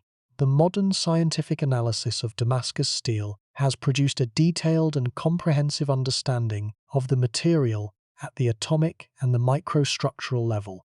We know the phases that are present. We know the compositions of those phases. We know the morphology and the distribution of the cementite particles. We know the role of trace elements in promoting the formation of the banded structure. We know the conditions of temperature and cooling rate that promote the formation of the nanostructures. And yet, despite all of this knowledge, we cannot reliably produce Damascus steel. The gap between understanding and production reflects the fundamental difference between scientific knowledge and craft knowledge. Scientific knowledge is explicit, propositional, and transferable through texts and equations. Craft knowledge is tacit, embodied, and transferable only through personal instruction and practice. The scientific knowledge of Damascus steel tells us what the material is and why it has the properties it has. The craft knowledge tells us how to make it. The two forms of knowledge are complementary but not interchangeable, and the possession of one does not automatically confer the possession of the other. The attempts by modern researchers to bridge the gap between scientific understanding and practical production have taken several forms. Some researchers have focused on the development of precise recipes, specifying the exact compositions, temperatures, and procedures that are needed to produce Damascus steel under controlled laboratory conditions. These recipe-based approaches have had some success, producing steels that exhibit some of the features of the historical material, but they have not produced results that are consistently comparable to the finest historical blades. Other researchers have taken a more practice-based approach, working with experienced blacksmiths and swordsmiths to develop the physical skills and the sensory judgments that are needed to work high-carbon steel effectively. These practice-based approaches recognize that the production of Damascus steel is not merely a matter of following a recipe, but also a matter of developing the physical skills and the trained judgment that the historical swordsmiths possessed through years of practice. The most successful modern reproductions of Damascus steel have been produced by practitioners who combine scientific understanding with practical skill, researchers who can read a scientific paper, and also swing a hammer, who understand the phase diagram of the iron-carbon system and also know the feel of steel at the right temperature. The significance of the Damascus steel problem for modern materials science extends beyond the specific question of how to reproduce the historical material. The discovery that Damascus steel contains carbon nanotubes has suggested that the ancient forging techniques may have produced nanostructured materials with properties that are relevant to cutting-edge materials research. The formation of carbon nanotubes in steel during forging is a process that has not been replicated under controlled conditions, and the understanding of this process could potentially lead to the development of new methods for producing nanostructured materials for industrial applications. The potential applications of nanostructured steels include enhanced cutting tools, wear-resistant coatings, high-strength structural materials, and other applications where the combination of hardness, toughness, and wear resistance that characterizes Damascus steel would be valuable. The development of these applications would require a more complete understanding of the conditions under which carbon nanotubes form in steel, and the study of Damascus steel is one of the most promising approaches to developing this understanding. The modern Damascus steel industry, which produces pattern-welded blades that are marketed as Damascus steel, deserves mention because it illustrates both the continuing cultural fascination with the Damascus steel tradition and distinction between the historical material and its modern namesake. Modern Damascus steel, which is produced by forge welding together multiple layers of different steels to create a visible pattern, is a fundamentally different material from the crucible steel that was used to produce historical Damascus blades. The modern material is produced by a different process, uses different raw materials, and has different properties than the historical material, though it can be very beautiful and very effective as a blade material. The modern Damascus steel industry, which is centered in the United States, Europe, and Japan, produces knives, swords, and other edged tools that are valued by collectors and by users for their aesthetic quality and their cutting performance. The best modern Damascus steel blades are objects of considerable beauty, with patterns that can be highly complex and visually striking, and they are produced by skilled bladesmiths who have invested years of study and practice in the development of their craft. But the modern Damascus steel industry is not a continuation of the historical Damascus steel tradition. It is a modern craft that draws on the historical tradition for its name and its aesthetic inspiration, but that uses fundamentally different materials and techniques. The distinction between historical Damascus steel and modern pattern-welded Damascus is important for several reasons. First, it prevents the confusion that arises when the properties of modern pattern-welded steel are attributed to the historical material or vice versa. Second, it preserves the historical significance of the original Damascus steel, which was a unique and extraordinary material that was produced by techniques that have been lost. Third, it acknowledges the achievement of the modern bladesmiths, who have developed their own distinctive craft that is worthy of recognition on its own merits, without the need to claim a direct connection to the historical tradition. The cultural significance of the Damascus steel name in the modern knife and sword market reflects the enduring power of the Damascus steel legend. The name Damascus carries connotations of quality, of craftsmanship, and of ancient mystery that add value to the products that bear it, and the marketing of modern pattern-welded blades as Damascus steel is a testament to the continuing cultural resonance of the historical tradition. The name has become a brand, a symbol of quality and beauty in the world of edged tools, and its use in the modern market reflects the enduring influence of the historical Damascus steel tradition on the cultural imaginations of the contemporary world. The contributions of specific researchers to the understanding of Damascus steel deserve individual recognition because the progress that has been made in understanding this remarkable material is the result of the sustained effort of a relatively small community of dedicated scientists and craftsmen. In addition to the pioneering work of Anosov in the 19th century and the groundbreaking collaboration of Verhoeven and Pendray in the 20th, several other researchers have made important contributions to the field. The Russian metallurgist Oleg Sherby and his colleague Geoffrey Wadsworth conducted important studies on the mechanical properties of ultra-high carbon steels in the 1980s and 90s, demonstrating that steels with carbon contents similar to those of Wootz could be processed to produce materials with exceptional and mechanical properties, including superplastic behavior at elevated temperatures. The Sherby and Wadsworth studies provided a scientific framework for understanding the relationship between the composition, the microstructure, and the mechanical properties of high-carbon steels, and they confirmed that the properties of historical Damascus steel were scientifically plausible and could, in principle, be reproduced under controlled conditions.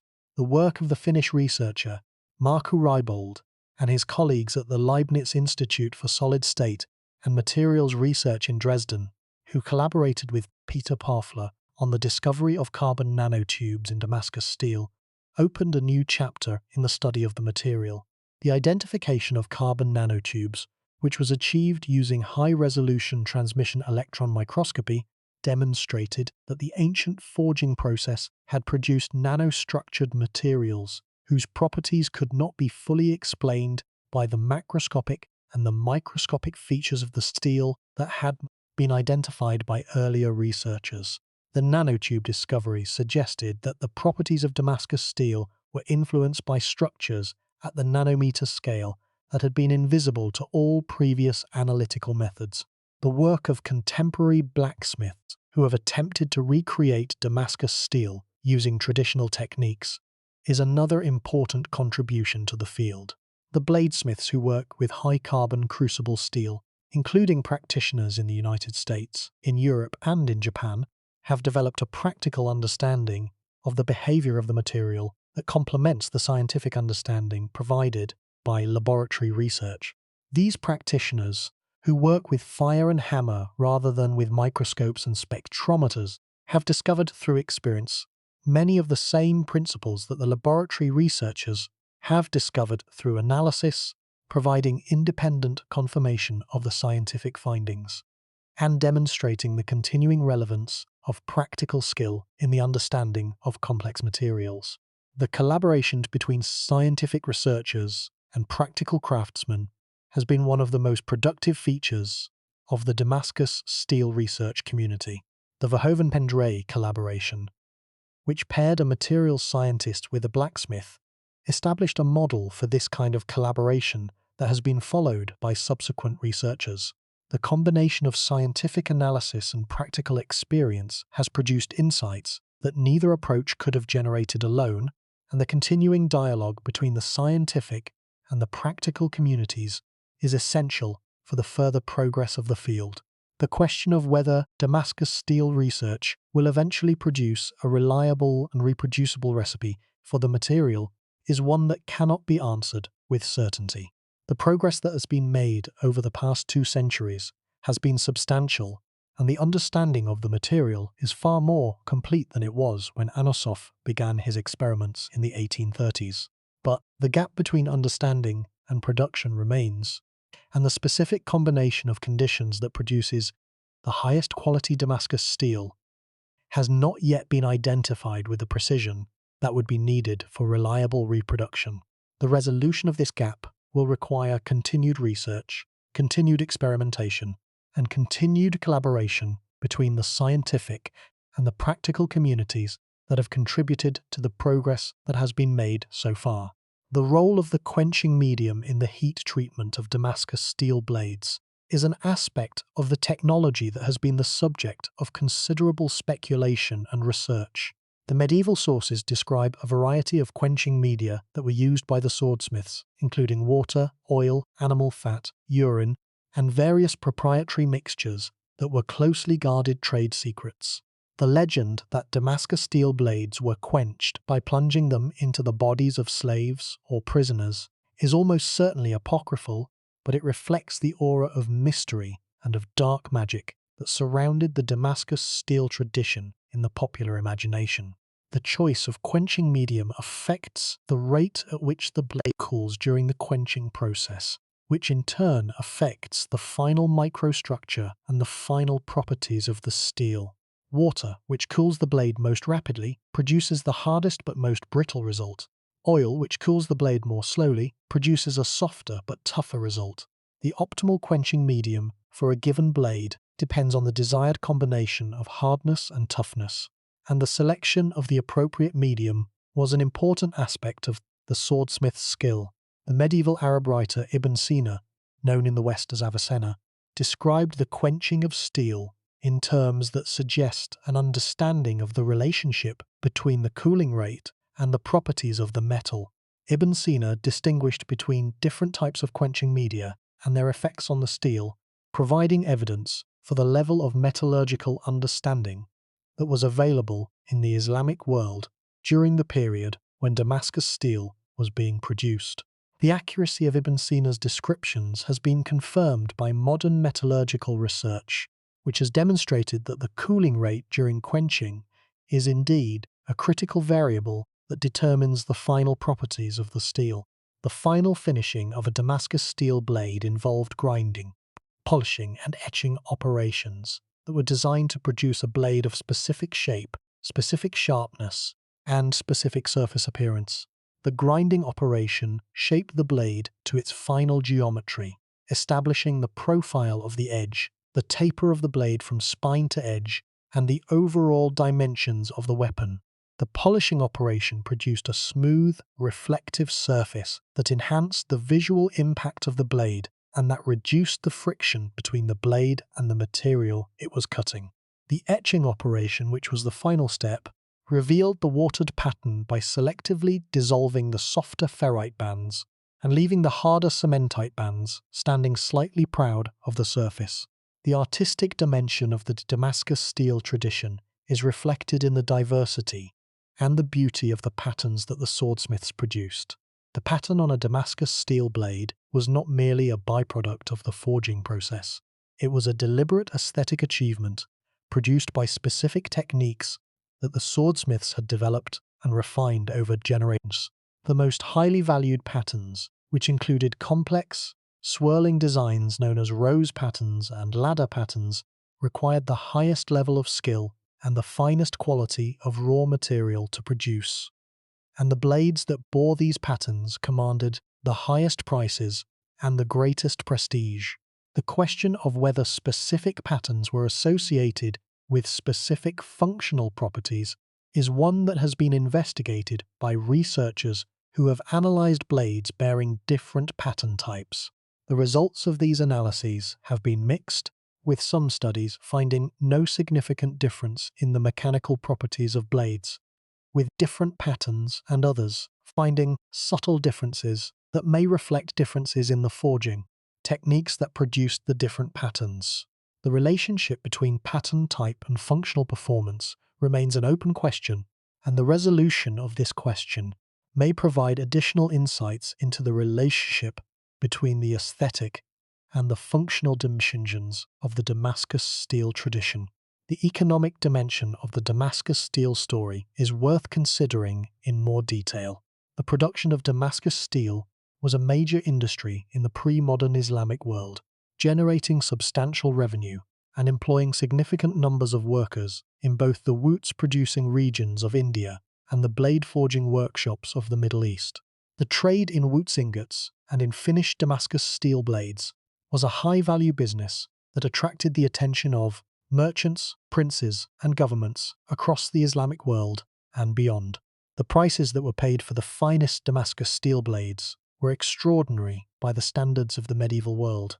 The highest quality blades, bearing the most desirable patterns and forged by the most skilled swordsmiths, commanded prices that were equivalent to the value of a fine horse, a substantial piece of land, or a year's income for a skilled artisan. The high prices reflected not only the intrinsic quality of the blades, but also the scarcity of the finest quality material and the skill required to produce it, factors that limited the supply of the highest quality blades and that drove their prices to levels that only the wealthiest buyers could afford. The economic incentive for the production of high-quality Damascus steel was therefore substantial, and the profitability of the industry provided the financial resources that were needed to sustain the complex system of ore production, ingot transportation, blade forging, and marketing that constituted the Damascus steel supply chain. When the demand for Damascus steel declined, as a result of the introduction of firearms and the changing military requirements of the early modern period, the economic incentive for production declined as well, and the financial resources that had sustained the industry were no longer available. The economic dimension of the decline, while it was not the only factor in the loss of the technology, was an important one because it deprived the industry of the financial resources that were needed to maintain the supply chain, the workshops, and the apprenticeship systems that the technology depended on. The relationship between economic demand and technological survival is a theme that connects the Damascus steel story to the broader history of technological change. Technologies survive as long as there is demand for their products, and as long as the revenue from those products is sufficient to cover the costs of production. When demand declines, whether because of changes in taste, changes in military requirements, or the availability of substitute products, the revenue that sustains the technology declines as well, and the technology becomes economically unviable. The loss of Damascus steel is in part a story of economic obsolescence, the story of a technology that was overtaken by changes in the market and that could not adapt to the new conditions. the introduction of European steel products to the markets of the Islamic world and of India in the 18th and 19th centuries added another dimension to the economic pressures that contributed to the decline of the Damascus steel industry. The European steel products, which were produced by the emerging industrial processes of the European Industrial Revolution, were cheaper, more uniform, and available in larger quantities than the handcrafted Damascus steel blades that they competed with. While the European steels were generally considered inferior to Damascus steel for blade-making purposes, their lower cost and greater availability made them attractive to buyers who could not afford the premium prices that Damascus steel commanded, and the competition from European products further eroded the market for traditional Damascus steel blades. The broader context of materials science and the study of nanostructured materials provides a modern framework for understanding the significance of the Damascus steel research. The field of nanotechnology, which has been one of the most active and most productive areas of materials science since the 1990s, has produced a wide range of nanostructured materials with properties that are significantly different from the properties of their bulk counterparts. The discovery that Damascus steel contains carbon nanotubes, which are one of the most important and most widely studied nanostructured materials, has connected the ancient technology to the cutting edge of modern materials research, and has suggested that the empirical techniques of the pre-modern world were capable of producing nanostructured materials whose properties are relevant to modern applications. The carbon nanotubes that have been identified in Damascus steel are multi-walled carbon nanotubes, structures that consist of multiple concentric cylinders of carbon atoms arranged in a hexagonal lattice.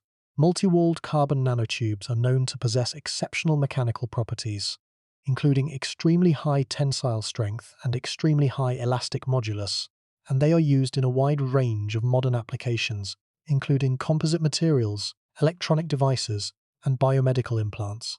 The presence of these structures in a material that was produced over 1,000 years ago demonstrates that the empirical techniques of the pre-modern world were capable of producing materials with properties that are still being explored and developed by modern science.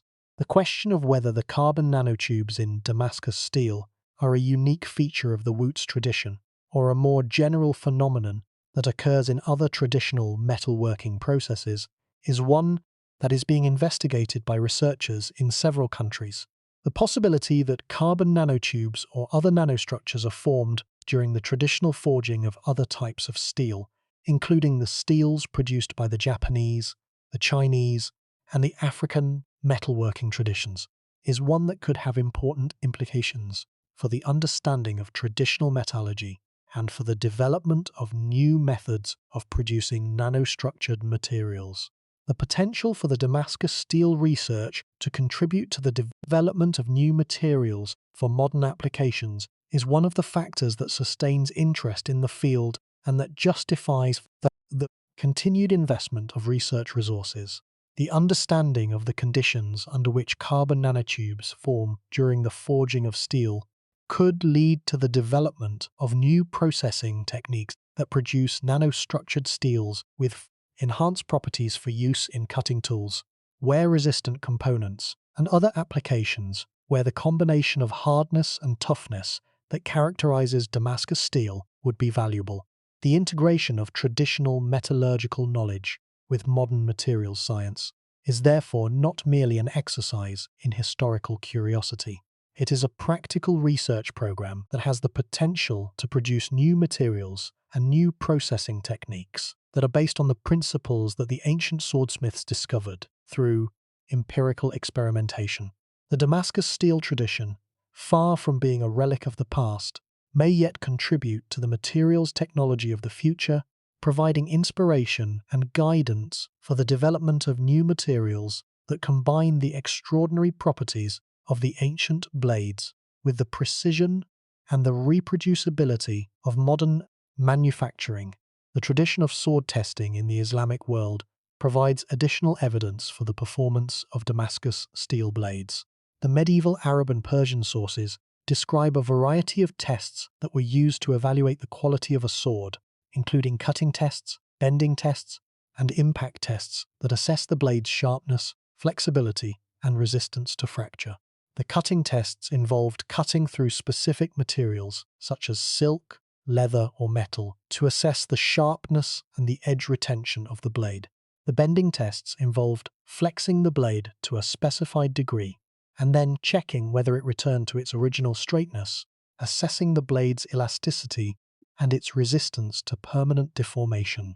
The impact test involved striking the blade against a hard surface and checking for cracks or fractures, assessing the blade's toughness and its resistance to brittle failure.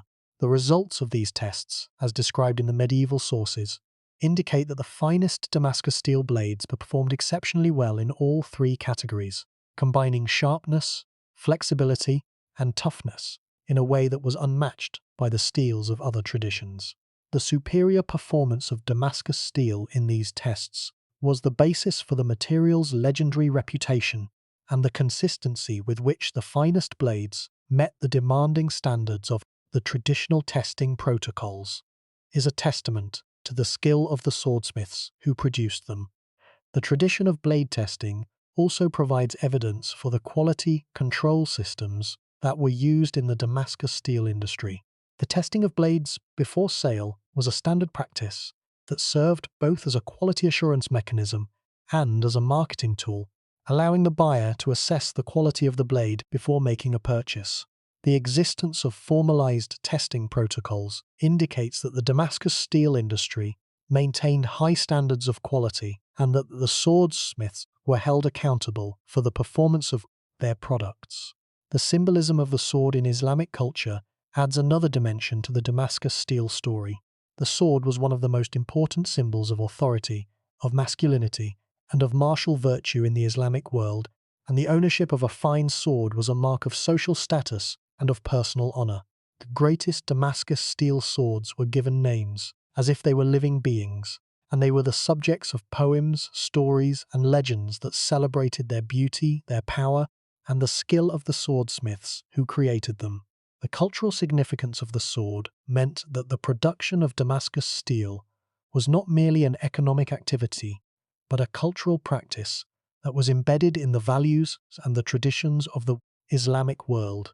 The inscription and the decoration of Damascus steel blades were important aspects of the craft that reflected the integration of the functional and the aesthetic dimensions of the tradition. The finest blades were adorned with inscriptions in Arabic calligraphy, typically verses from the Quran or invocations of God's protection that were inlaid in gold or silver wire into grooves that were cut into the surface of the blade. The combination of the watered steel pattern, the calligraphic inscriptions, and the gold or silver inlay created objects of extraordinary beauty that were valued as works of art as well as weapons of war. The art of blade decoration was itself a specialized craft that required skills that were distinct from the skills of blade forging and that were transmitted through a separate apprenticeship tradition. The decorators who inscribed and inlaid the blades were skilled calligraphers and metalworkers who specialized in the production of the intricate designs that adorned the finest Damascus steel weapons. The loss of the blade decoration tradition, which accompanied the loss of the blade forging tradition, represents another dimension of the cultural loss that occurred when the Damascus steel industry declined. The contribution of Japanese researchers to the understanding of Damascus steel deserves acknowledgement.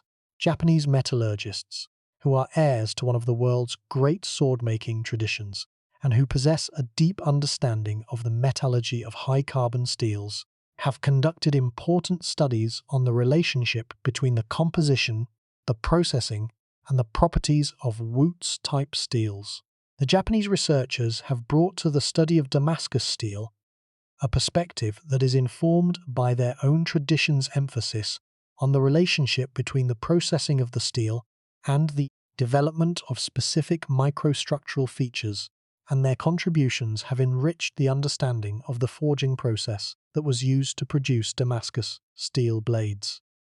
The comparison between the Damascus and the Japanese sword-making traditions is particularly instructive because the two traditions achieved similar goals, the production of blades of exceptional quality, through fundamentally different metallurgical approaches.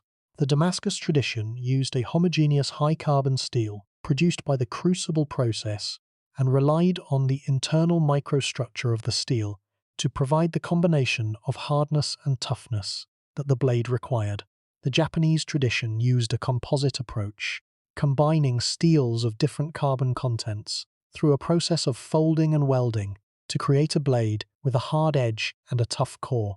The two traditions represent different solutions to the same metallurgical problem, and the comparison between them provides insights into the principles that govern the relationship between processing, microstructure, and properties in edged weapons.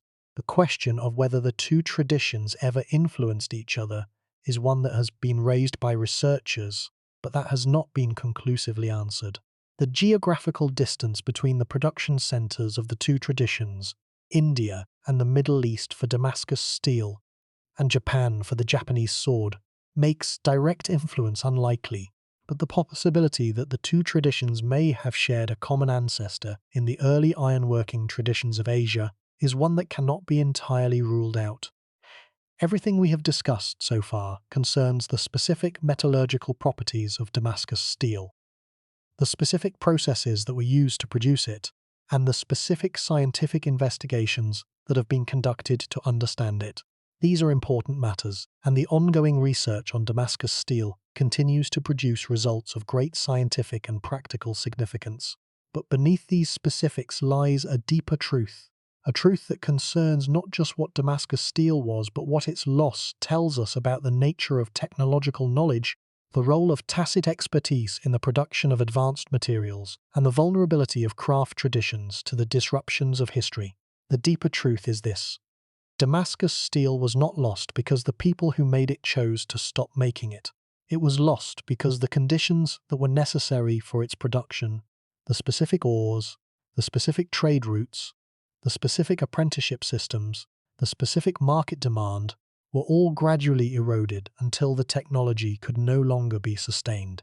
The loss was not a decision. It was a process, a slow unwinding of the complex web of factors that had sustained the technology for a millennium. This is not science fiction. This is a documented pattern in the history of technology, a pattern that has been repeated across different civilizations and different eras.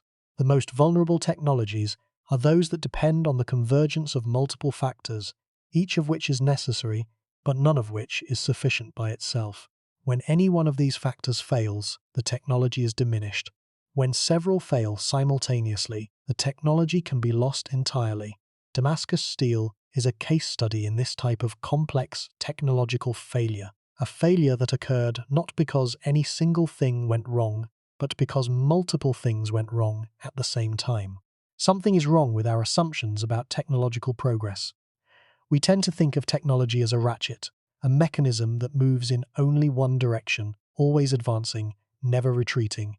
The story of Damascus steel, like the stories of Greek fire, Roman concrete, and the Antikythera mechanism, demonstrates that this assumption is false. Technologies can be developed, can flourish, and can be lost, sometimes for centuries, sometimes forever. The ratchet can slip backward, and when it does, the knowledge that was gained by forward movement can be lost. The concept of the convergence zone, the specific combination of conditions that is necessary for the production of a particular technology, is useful for understanding the vulnerability of Damascus steel. The convergence zone for Damascus steel included specific geological conditions, the iron ores with the right trace element compositions, specific economic conditions, the trade networks that transported the ores and the ingots to the forging centers, specific social conditions, the apprenticeship systems that transmitted the forging skills, and specific cultural conditions, the demand for high-quality edged weapons that provided the economic incentive for production. The convergence zone was narrow, and the technology existed only within it. When the boundaries of the convergence zone shifted as a result of geological exhaustion, economic disruption, social change, or military transformation, the technology was pushed outside the zone and ceased to exist. The role of tacit knowledge in the Damascus steel tradition is one of the most important themes that the story illustrates. The swordsmiths who forged Damascus steel possessed a body of knowledge that was embodied not in written texts or in explicit instructions, but in the practiced skills of their hands, in their ability to judge the temperature of the metal by its color, in their feel for the rhythm and the force of the hammer blows, in their sense of the timing and the duration of the heating and cooling cycles. This tacit knowledge, which was acquired through years of apprenticeship and practice, and which could not be fully captured in verbal or written form, was the most critical and the most vulnerable component of the Damascus steel tradition. The vulnerability of tacit knowledge to loss is a theme that connects the story of Damascus steel to the broader history of craft traditions. Throughout human history, specialized craft knowledge has been transmitted through apprenticeship, a system in which experienced practitioners train younger workers through personal instruction and supervised practice. The apprenticeship system is effective as long as it is sustained by the institutional and economic conditions that support it, but it is extremely vulnerable to disruption. The death of a master craftsman without a trained successor, the economic decline of an industry that reduces the demand for trained workers, the social disruption of a war or a revolution that scatters the community of practitioners, any of these events can break the chain of transmission and result in the permanent loss of the knowledge that the chain carried. Let that sink in. The knowledge of how to make Damascus steel was carried in the hands and the eyes and the judgment of individual craftsmen, passed from master to apprentice through years of personal instruction and supervised practice. When the last master died without a trained successor, the knowledge died with him. No written record could capture it. No scientific analysis could reconstruct it. The knowledge was embodied, physical, personal, and irreplaceable. The comparison with other lost craft traditions is instructive. The technique of producing Stradivari violins, which produced instruments of legendary tone quality in the workshops of Antonio Stradivari and his contemporaries in Cremona, Italy, in the 17th and 18th centuries, was lost when the Cremona tradition of violin making declined in the late 18th century. Despite 2 centuries of research and experimentation, modern luthiers have been unable to consistently replicate the tone quality of the original Stradivari instruments and the specific techniques that Stradivari used, including his methods of wood selection, wood treatment, varnish preparation, and acoustic design, remain the subject of ongoing investigation and debate. The parallel between Damascus steel and Stradivari violins is striking. In both cases, a craft tradition produced objects of extraordinary quality, using techniques that were transmitted through apprenticeship, and that depended on the specific skills and the specific judgment of individual craftsmen. In both cases, the tradition declined and eventually ceased, taking with it the specific techniques that had produced the finest examples of the craft. And in both cases, modern science has been able to analyze the products of the tradition in extraordinary detail, identifying the specific features that make them exceptional without being able to reliably reproduce those features. The broader implications of the Damascus steel story for the modern world are significant. The modern world relies on a vast array of specialized technologies that are sustained by specific combinations of raw materials, manufacturing techniques, trained personnel, economic demand, and institutional support. The assumption that these technologies will continue to be available indefinitely is based on the further assumption that all of the conditions that sustain them will continue to be met. The story of Damascus steel demonstrates that this assumption is not always warranted, and that technologies that have been sustained for centuries or even millennia can be lost when the conditions that support them change. The specific vulnerability of technologies that depend on rare or geographically concentrated raw materials is particularly relevant. Damascus steel depended on iron ores that contained specific trace elements in specific proportions, ores that were obtained from specific geological deposits in southern India and Sri Lanka. When these deposits were exhausted, or when access to them was disrupted, the technology failed.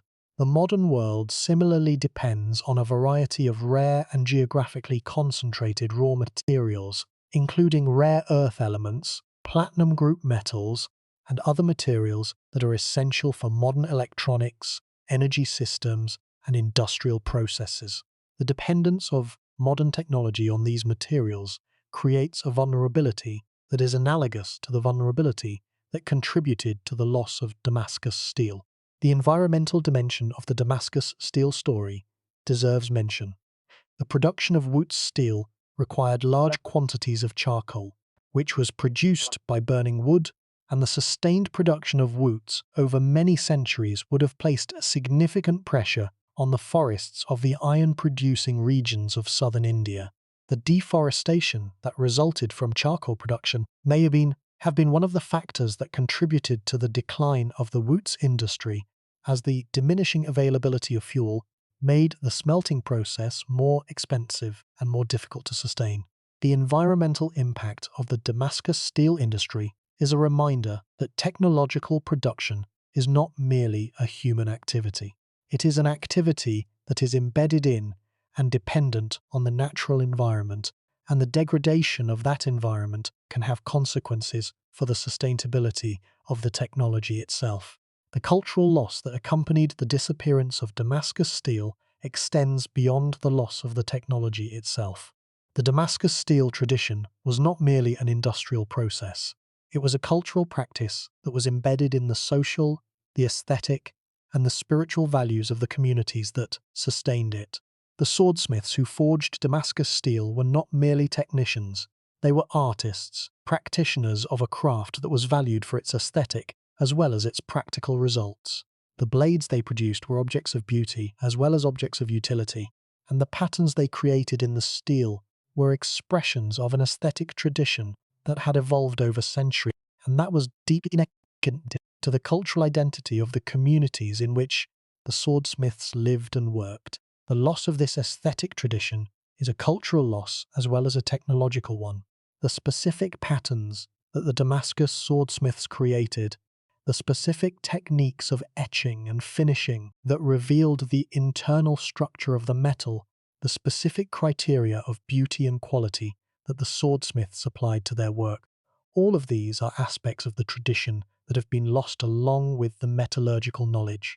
The surviving blades preserve the products of this aesthetic tradition, but the tradition itself, the living practice of creating beauty in metal, the ongoing fascination with Damascus steel in the modern world reflects a broader cultural phenomenon.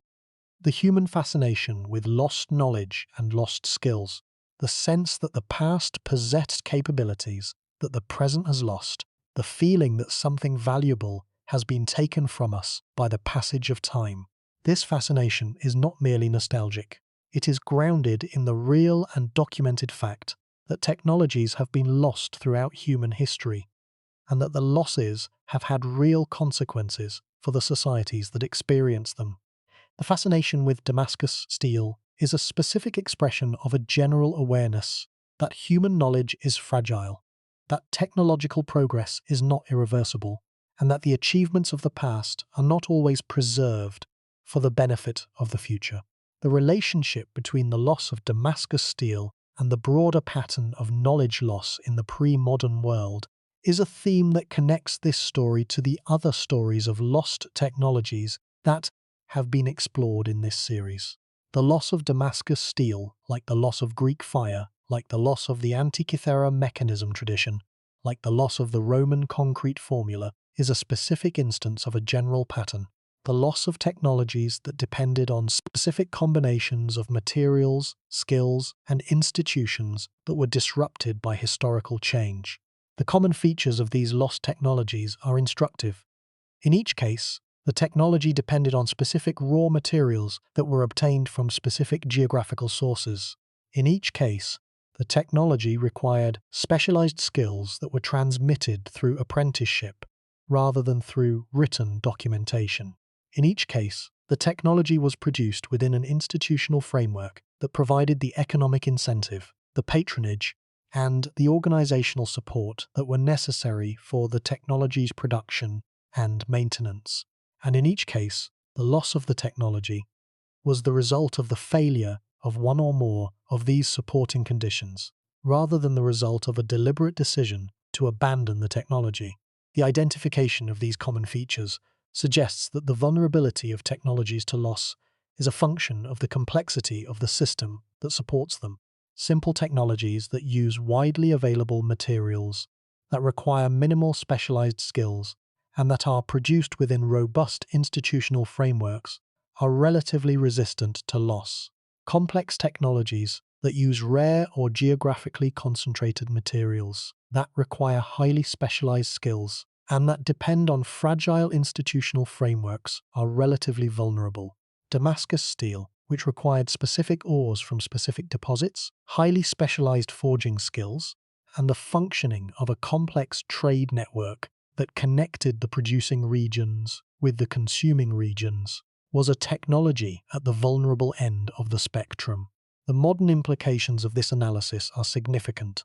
The technologies that sustain the modern world, including the semiconductor technologies that power our digital devices, the pharmaceutical technologies that produce our medicines, and the energy technologies that power our civilization, all depend on complex systems of materials, skills, and institutions that are potentially vulnerable to disruption. The rare earth elements that are essential for modern electronics are obtained from a small number of geographical sources. The pharmaceutical formulations that produce our medicines require specific chemical compounds that are manufactured in specific facilities using specific processes. The nuclear technologies that provide a portion of our energy require specific materials and specific skills that are maintained by a limited number of specialized institutions. The vulnerability of these technologies to the kinds of disruption that have caused the loss of technologies in the past is a subject that deserves careful consideration. The deeper philosophical implications of the Damascus Steel story are worth exploring in more detail. The loss of Damascus Steel challenges the modern faith in the inevitability of technological progress, the belief that the trajectory of human technology is always upward, and that the achievements of the past are always surpassed by the achievements of the present. The existence of a material that was produced 1,000 years ago and that cannot be reproduced today, despite the enormous advances in materials science and metallurgical technology that have occurred in the intervening centuries, is a powerful corrective to this faith, a reminder that the relationship between the past and the present is more complex than a simple narrative of progress can capture. The Damascus Steel story also challenges the modern assumption that scientific understanding is always superior to practical knowledge. The ancient swordsmiths who produced Damascus steel possessed a practical understanding of the behavior of high-carbon steel that was, in some respects, more complete and more effective than the scientific understanding that modern researchers have developed through decades of analysis and experimentation. The swordsmiths could produce the material.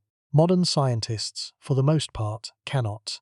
The superiority of the practical knowledge in this specific case does not invalidate the general superiority of scientific knowledge, but it does remind us that practical knowledge has its own strengths and its own validity, and that the dismissal of practical knowledge as mere empiricism is a mistake that can lead to the loss of valuable capabilities.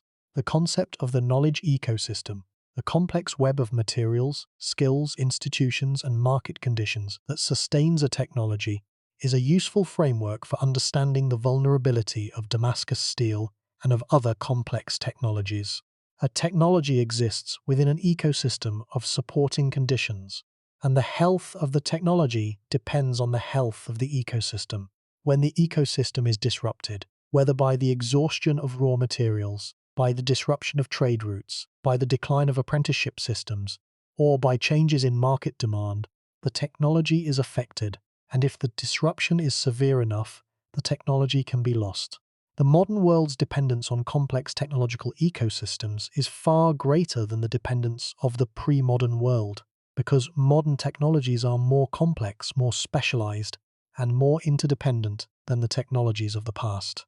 The semiconductor industry, for example, depends on a global supply chain that connects mines in Africa and South America with processing facilities in Asia, fabrication plants in East Asia, and design centers in North America and Europe. The disruption of any part of this supply chain could have consequences for the entire industry, potentially affecting the availability of the technologies that depend on semiconductor components which include virtually every aspect of modern life. The lesson of Damascus Steel for the modern world is therefore not merely a historical curiosity.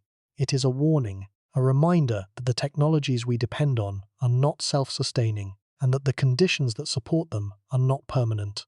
The preservation of technological capability requires the active maintenance of the entire ecosystem that supports the technology, including the raw materials, the manufacturing techniques, the trained personnel, the institutional frameworks, and the market conditions that make the technology viable. The failure to maintain any part of this ecosystem can result in the degradation or the loss of the technology itself.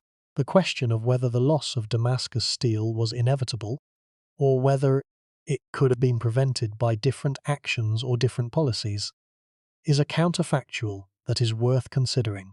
If the Wootz makers of India had discovered new ore sources to replace the ones that were exhausted, the raw material for Damascus steel production might have been available indefinitely. If the swordsmiths of the Middle East had documented their techniques in written form, the forging knowledge might have survived the disruption of the apprenticeship system. If the demand for edged weapons had remained high, the economic incentive for the production of Damascus steel might have sustained the industry through the transition to firearms. But none of these things happened, and the question of whether they could have happened is impossible to answer with certainty. The counterfactual is useful, however, because it highlights the specific points of vulnerability in the Damascus steel system, the specific conditions whose failure led to the loss of the technology. The identification of these points of vulnerability is important not merely for the understanding of the historical case, but also for the understanding of the general principles that govern the survival and the loss of technologies. The concept of technological resilience, the ability of a technology to withstand disruption and to recover from setbacks, is one that the Damascus steel case illuminates with particular clarity. A technology that is resilient can survive the loss of specific ore sources by finding alternative sources. It can survive the disruption of specific trade routes by finding alternative routes. It can survive the death of specific practitioners by training new ones. The Damascus steel technology was not resilient in any of these respects. It was dependent on specific ores, specific trade routes, and specific practitioners, and the loss of any of these dependencies was sufficient to compromise the technology. The lack of resilience was a consequence of the technology's complexity and its specificity, the very qualities that made it capable of producing extraordinary results. The comparison with technologies that have proven resilient provides instructive contrast. The technology of pottery, for example, which has been practiced continuously for over 10,000 years, is one of the most resilient technologies in human history. Pottery uses widely available raw materials, requires skills that can be learned relatively quickly, and produces products that are in demand by virtually every human community. The resilience of pottery technology is a function of its simplicity, its accessibility, and the universality of the demand for its products, product qualities that are the opposite of the complexity, the specificity, and the limited demand that characterized the Damascus steel technology. The lesson of the comparison is that complexity and specificity, while they are the sources of extraordinary performance, are also the sources of extraordinary vulnerability. The technologies that produce the most remarkable results are often the technologies that are most dependent on specific conditions, and therefore the technologies that are most vulnerable to loss when those conditions change. The preservation of these technologies requires the active maintenance of all of the conditions that support them, a task that becomes increasingly difficult as the conditions multiply and as the specific dependencies become more demanding. Let that sink in. The very qualities that made Damascus steel extraordinary, its dependence on specific ores, specific techniques, and specific skills, were the same qualities that made it vulnerable to loss. The technology's greatest strengths were also its greatest weaknesses, and the loss of the technology was not the result of any single failure, but the cumulative result of multiple failures, each of which eroded one of the conditions that the technology depended on until the entire system collapsed. The ongoing fascination with Damascus steel in the modern world has generated a large and growing body of popular literature, documentary films, television programs, and online content that have brought the story of Damascus steel to a wide audience. The popular interest in Damascus steel, which spans the boundary between serious scholarship and popular entertainment, has been a mixed blessing for the field. On the positive side, the popular interest has generated awareness of the Damascus steel tradition and has stimulated interest in the scientific investigation of the material. On the negative side, the popular literature has sometimes perpetuated myths and misconceptions about Damascus steel that are not supported by the scientific evidence, including exaggerated claims about the material's properties and unfounded theories about its composition. The myth that Damascus steel was superior to all modern steels in every respect is one of the most persistent misconceptions in the popular literature. While Damascus steel was indeed an extraordinary material that possessed a remarkable combination of hardness, toughness, and edge retention, it was not a supermaterial that exceeded the capabilities of modern metallurgy in every dimension. Modern tool steels and high-performance alloys are available that surpass Damascus steel in specific properties, including hardness, corrosion resistance, and wear resistance. The significance of Damascus steel lies not in its absolute superiority to modern materials, but in the extraordinary achievement that its production represented within the constraints of pre-modern technology. The myth that the watered pattern was purely decorative and had no functional significance is another misconception that has been corrected by modern research. The watered pattern is a direct expression of the internal microstructure of the steel, and the microstructure is the primary determinant of the material's mechanical properties. A blade with a well-developed Damascus pattern is a blade with a well-developed microstructure, and the two are inseparable. The aesthetic quality of the pattern is therefore not merely decorative, but functional, a visible indicator of the material's quality and performance. The Damascus steel story also provides a case study in the relationship between local knowledge and global technology. The Wootz making tradition was a local technology developed in specific communities in specific regions of India and Sri Lanka using specific local resources and specific local skills. The Damascus blade forging tradition was another local technology developed in specific workshops in specific cities of the Islamic world, using the imported Wootz ingots as raw material. The two traditions were connected by a global trade network that spanned the Indian Ocean, and that was sustained by the commercial and diplomatic relationships between the trading states of Asia and the Middle East. The loss of Damascus steel was the result of the disruption of both the local and the global components of the system. The local Wootz-making tradition was disrupted by the exhaustion of specific ore sources and by the economic changes that accompanied European colonization. The global trade network was disrupted by the European incursion into the Indian Ocean and by the decline of the traditional commercial relationships that had sustained the trade. And the local blade forging tradition was disrupted by the decline of demand for edged weapons and by the competition from firearms and from imported European steel products. The relationship between local knowledge and global networks is a theme that is relevant to the modern world, where many technologies depend on global supply chains that connect local producers of raw materials with distant consumers of finished products. The vulnerability of these global supply chains to disruption, whether by natural disasters, by political conflicts, or by economic crises, is a concern that has been highlighted by recent events and that resonates with the historical experience of the Damascus steel trade. The concept of intangible cultural heritage, which has been developed by the United Nations Educational, Scientific, and Cultural Organization to describe the practices, the knowledge, and the skills that are transmitted through generations and that constitute the living heritage of communities around the world, is directly relevant to the Damascus steel story.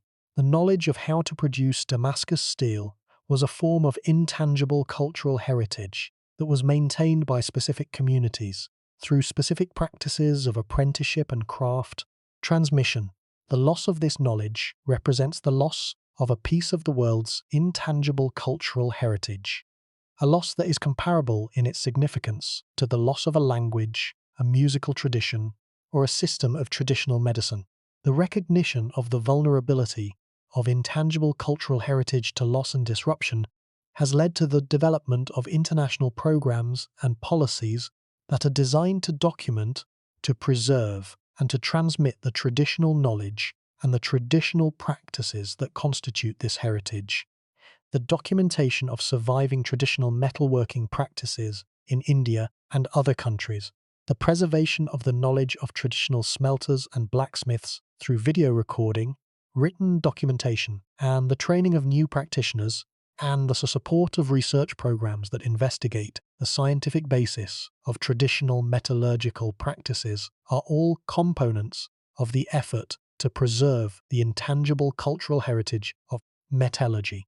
The Damascus Steel tradition, while it can no longer be preserved as a living practice, can be preserved as a subject of scientific investigation, as a source of inspiration for modern materials research, and as a cultural memory that connects the modern world to the remarkable achievements of the pre-modern metallurgical traditions.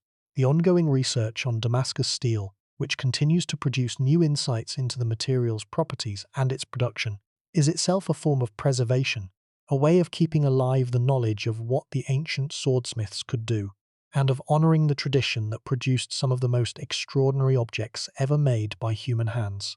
The preservation of the surviving Damascus steel blades in museums around the world is another important aspect of the effort to preserve the heritage of the tradition.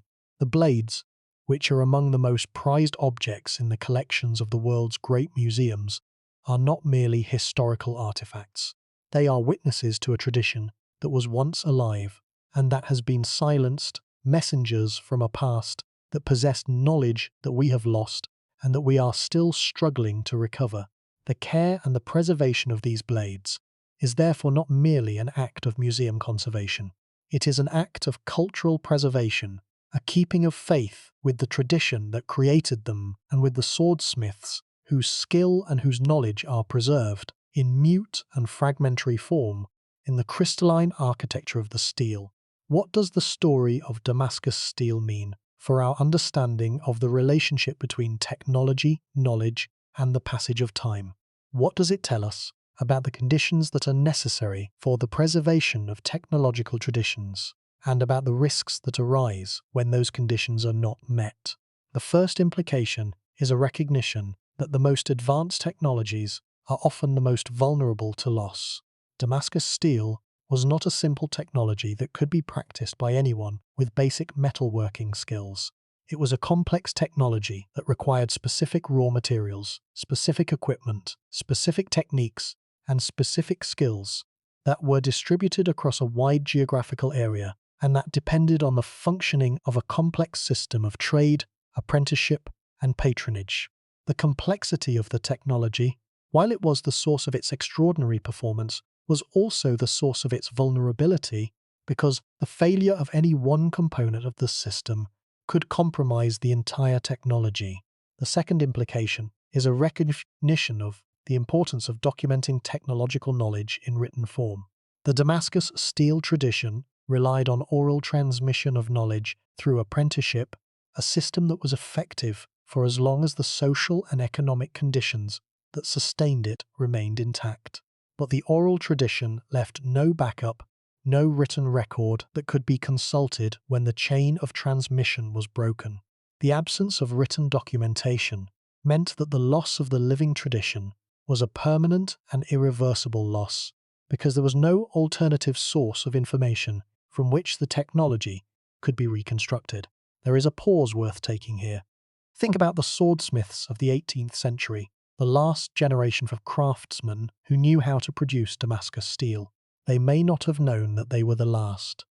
They may have assumed that the tradition they practiced would continue, as it had continued for 1,000 years, that there would always be apprentices to train, and ores to smelt, and customers to serve.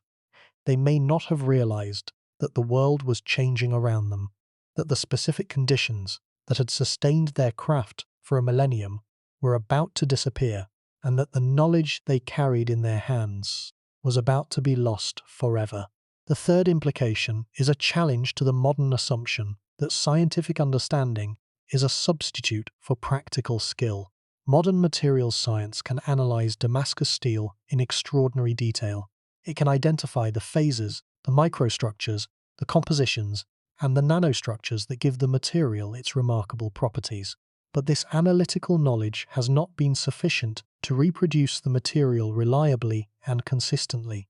The gap between understanding what Damascus steel is and knowing how to make it is a gap that has not been closed by scientific analysis alone, because the making of Damascus steel requires not only scientific knowledge, but also the practical skills, the trained judgment, and the accumulated experience that were the products of the apprenticeship tradition. This gap between analytical knowledge and practical skill is not unique to Damascus steel. It is a recurring theme in the history of technology, where the ability to analyze a material or a process does not automatically confer the ability to reproduce it. The gap reflects the fundamental distinction between explicit knowledge, which can be articulated in words and equations, and transmitted through texts, and tacit knowledge, which is embodied in physical skills and trained judgment, and which can be transmitted only through personal instruction and practice. The responsibility to continue the research on Damascus steel falls on the current generation of materials scientists, metallurgists, and blacksmiths who have devoted their careers to the study of this remarkable material. The work of Verhoeven, Pendray, Porfler, and their many collaborators has advanced the understanding of Damascus steel enormously, but the work is not finished. The specific conditions that produce the highest quality Damascus patterns, the specific role of trace elements in the formation of the nanostructures, and the specific forging techniques that were used by the historical swordsmiths all remain subjects of active investigation, and the resolution of these questions will require the continued collaboration of scientists and practitioners who bring complementary forms of expertise to the problem. The broader lesson of the Damascus steel story is that the preservation of technological knowledge requires more than the preservation of recipes and instructions. It requires the preservation of the entire ecosystem of knowledge, materials, skills, and institutions that sustains the technology. The loss of any component of this ecosystem can result in the loss of the technology itself, and the reconstruction of the technology from partial information is a task that may be possible in principle, but that is extremely difficult in practice. The story of Damascus steel is a reminder that technological knowledge is embedded in a context, and that the loss of the context can result in the loss of the knowledge, even when the products of the knowledge survive as mute witnesses to the capabilities of a vanished tradition. The educational dimension of the Damascus steel story is worth emphasizing. The story provides a compelling case study in the history of technology, in materials science, in the sociology of knowledge, and in the philosophy of science, and it has been used as a teaching tool in courses across a wide range of academic disciplines.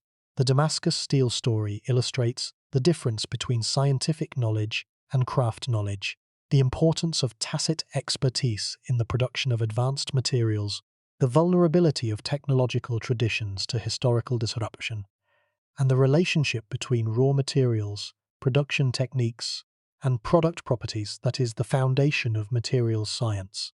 The story also provides an engaging introduction to the field of archaeometallurgy, the study of ancient metals and metalworking techniques through the application of modern analytical methods.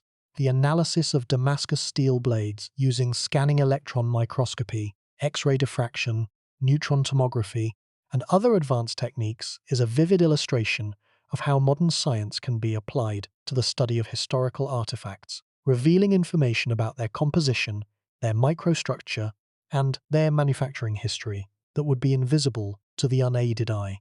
The broader cultural resonance of the Damascus steel story reflects the human fascination with the idea of lost mastery, the idea that the people of the past possessed skills and knowledge that we have lost and that we may never recover. This fascination is not merely nostalgic or romantic. It is grounded in the real and documented fact that technologies have been lost throughout human history, and that the losses have had real consequences for the societies that experienced them. The Damascus Steel story, with its combination of historical drama, scientific mystery, and cultural significance, is one of the most compelling examples of this broader phenomenon, and its telling serves as a reminder that the preservation of knowledge is not automatic, and that the achievements of the past can be lost if they are not actively maintained and transmitted. The story of Damascus Steel also raises questions about the role of aesthetics in technology and about the relationship between beauty and function in the design of human artifacts. The watered pattern on a Damascus steel blade is not merely a decorative feature. It is a direct expression of the internal structure of the material, a visible manifestation of the microstructural architecture that gives the blade its extraordinary properties. The beauty of the pattern is therefore not separate from the function of the blade. It is a consequence of the function, a visual expression of the same crystalline architecture that provides the hardness, the toughness, and the edge retention that make the blade an effective weapon. The unity of beauty and function in Damascus steel challenges the modern tendency to separate aesthetics from technology, to treat beauty as a superficial quality that is added to a product after its functional requirements have been met. In the Damascus steel tradition, the beauty and the function were inseparable, produced by the same process and reflecting the same underlying structure. A blade with a well-developed, clearly defined watered pattern was also a blade with optimal mechanical properties, and the aesthetic quality of the pattern was therefore a reliable indicator of the functional quality of the blade. The swordsmiths and the connoisseurs who valued the aesthetic quality of the pattern were not merely appreciating a decorative effect. They were recognizing a functional achievement, a mastery of the metallurgical processes that produced a material of optimal performance. This integration of beauty and function is a feature that characterizes many of the finest products of traditional craftsmanship, and it is a feature that is often absent from the products of modern industrial technology. The mass-produced steel of the modern world is functional, but aesthetically unremarkable, uniform and featureless, designed to meet specifications of strength and composition, but not to express the internal structure of the material in a visually compelling way. The contrast between the beauty of Damascus steel and the uniformity of modern steel is a reflection of the different values and the different priorities of the traditions that produce them, and it raises questions about whether the modern emphasis on uniformity and efficiency has come at the cost of the aesthetic qualities that enriched the products of the traditional craft traditions. The modern implications of the Damascus steel story for the management of technological knowledge are practical as well as philosophical. The story demonstrates the importance of redundancy in the preservation of technological knowledge, the importance of ensuring that critical knowledge is held by multiple individuals, in multiple locations, and in multiple forms, so that the loss of any single individual, location, or medium does not result in the permanent loss of the knowledge. The Damascus steel tradition was the opposite of redundant. The knowledge was held by a small number of individuals, in a limited number of locations, and in only one form, the oral tradition of apprenticeship. The absence of redundancy was the fundamental vulnerability that made the loss of the knowledge possible. The modern practice of knowledge management, which includes the documentation of procedures, the training of multiple personnel, the maintenance of backup records, and the distribution of knowledge across multiple sites and multiple media, is designed precisely to provide the redundancy that the Damascus steel tradition lacked. The effectiveness of these modern practices in preventing knowledge loss is demonstrated by the many technologies that have been sustained through disruptions that would have been fatal to the Damascus steel tradition, including wars, economic crises, and the retirement or the death of key personnel. The question of intellectual property and the protection of craft knowledge in the pre-modern world is one that the Damascus steel story raises in an indirect but important way. In the modern world, technological innovations are protected by patents, which grant the inventor exclusive rights to the use of the invention for a specified period, and which require the inventor to to disclose the details of the invention in a publicly accessible document. The patent system is designed to balance the interests of the inventor, who benefits from the exclusive rights, with the interests of society, which benefits from the disclosure of the innovation and from the eventual availability of the technology when the patent expires. In the pre-modern world, no such system existed, and the protection of craft knowledge relied on secrecy, on the restriction of knowledge to the members of a guild or a family, and on the social and the economic structures that enforced the boundaries of the craft community. The Damascus Steel tradition relied on these informal mechanisms of knowledge protection, which were effective in preventing the spread of the technology to competitors, but which were also the mechanisms that ensured the loss of the technology when the craft community was disrupted. The comparison between the patent system and the secrecy system highlights the trade-off between protection and preservation that is at the heart of the Damascus Steel story. The patent system protects the inventor's interests while ensuring that the knowledge is preserved in written form so that the technology can be reproduced after the patent expires. The secrecy system protects the craftsman's interests by preventing the disclosure of the knowledge, but it ensures that the loss of the craftsman is also the loss of the knowledge. The Damascus Steel tradition chose secrecy, and the consequence was the permanent loss of the technology when the craft community that held the secret was dispersed. The blades of Damascus Steel sit in museums around the world, behind glass, in climate-controlled cases that protect the ancient metal from the corrosion that the centuries have inflicted. Their surfaces still bear the watered patterns that were forged into them by craftsmen whose names are forgotten, whose workshops have crumbled to dust, whose tools have rusted and been lost. The patterns are still beautiful, still mysterious, still beyond the ability of modern metallurgy to reproduce reliably and consistently. The blades are silent witnesses to a technology that once existed and that has been lost, a technology that produced some of the finest objects ever made by human hands, and that was sustained for over 1,000 years by a tradition of craft knowledge that was finally extinguished in the early years of the modern era. The watered pattern on the blade is a fingerprint of the process that created it, a visible record of the interactions between carbon and iron, between heat and force, between the chemistry of the metal and the skill of the smith. Every curve, every swirl, every band of light and dark is a trace of a specific moment in the forging process, a record of a specific temperature, a specific hammer blow, a specific cooling rate that was chosen by the swordsmith in the moment, and that was guided by years of training and practice. The pattern is not random. It is the product of knowledge, embodied in the metal, preserved in the blade, silent but legible to those who know how to read it. The swordsmiths who created these patterns are gone. The mines that produced the ores are exhausted. The trade routes that carried the ingots across the Indian Ocean are abandoned. The apprenticeship systems that transmitted the knowledge from master to student are broken. The entire ecosystem of materials, skills, institutions, and demand that sustained the Damascus Steel tradition for over 1,000 years has been dismantled, piece by piece, until nothing remains but the blades themselves, beautiful and incomprehensible, products of a knowledge that we can admire but that we cannot replicate. The story of Damascus Steel is a story about the cost of lost knowledge. It is a story about a technology that was developed by human ingenuity, sustained by human skill, and lost through human failure, not the failure of the individuals who practiced the craft, but the failure of the conditions that made the craft possible. It is a story about the fragility of the systems that sustain human knowledge, about the ease with which the accumulated wisdom of centuries can be undone by the exhaustion of a mine, the disruption of a trade route, the death of a master without a successor.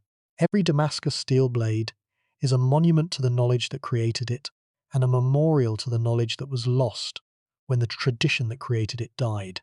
The blades endure, the knowledge does not, and in the space between the endurance of the blade and the loss of the knowledge, in the gap between the product and the process, lies the full measure of what the world lost when the last Damascus steel swordsmith put down his hammer and the forge went cold. The pattern is still there, in the metal, written in iron and carbon by hands that have been dust for 2 centuries. The code is still visible, the message is still legible, but the language in which it was written has been forgotten, and the people who could read it are gone. The blades wait in their cases, patient and silent, their patterns catching the museum light, their secrets locked in the crystalline architecture of the metal itself, waiting for someone, someday, to learn again the language that the steel once spoke. The forges are cold, the hammers are still, the knowledge is gone, but the steel remembers. The silence of the forge is not the silence of emptiness, it is the silence of completion, the silence that follows the last ring of the hammer, the last hiss of the quench, the last stroke of the polishing stone. It is the silence of a tradition that has said everything it had to say, and that has left its words in the metal, inscribed not in letters but in patterns, not in language but in the crystalline structure of the steel itself. The Damascus steel blades that survive in museums and in private collections around the world are the last words of this silent tradition. They are the final statements of a craft that spoke through metal, that expressed itself through the manipulation of iron and carbon and heat and force, that left its mark not on paper or on stone, but on the surfaces of the blades that were its reason for being. These blades are not merely artifacts, they are messages, communications from a tradition that can no longer speak for itself, records of a knowledge that has been lost, and that waits, patiently and silently, for someone to learn again the language of the steel. The search for the secret of Damascus steel is not over, it may never be over, but every experiment that is conducted, every analysis that is performed, every hypothesis that is tested, every blade that is forged in the attempt to recreate the ancient tradition is a step along a path that leads toward understanding. The path may be long, the destination may never be reached, but the journey itself is worthwhile, because the quest to understand Damascus steel is ultimately a quest to understand the nature of human knowledge, the relationship between theory and practice, the tension between progress and loss, and the enduring mystery of what the hands of the past could do that the hands of the present cannot. The blades of Damascus steel are the last testimony of a tradition that valued both beauty and performance, both aesthetic quality and functional excellence in the objects it produced. The swordsmiths who created these blades were not content to produce weapons that merely cut and held an edge. They sought to create objects that were beautiful as well as effective, objects in which the pattern of the steel expressed the mastery of the smith and the quality of the material in a visual language that was legible to anyone who cared to look. The tradition that produced these blades is gone. The knowledge that created the patterns is lost. The forges are cold, the hammers are silent, and the ores that provided the specific elements that made the steel possible are exhausted or inaccessible. But the blades remain, their patterns still visible, their edges still sharp, their beauty still capable of inspiring the awe and the admiration that they inspired when they were first forged, centuries ago, in the workshops of a tradition that has passed beyond the reach of memory. The story of Damascus steel is the story of a loss that can be measured but not fully comprehended. It is the story of a knowledge that was precise enough to produce carbon nanotubes 1,000 years before they were identified by modern science, practical enough to forge blades that are still sharp after centuries of use, and fragile enough to be destroyed by the exhaustion of a mine, the disruption of a trade route, the death of a master without a successor.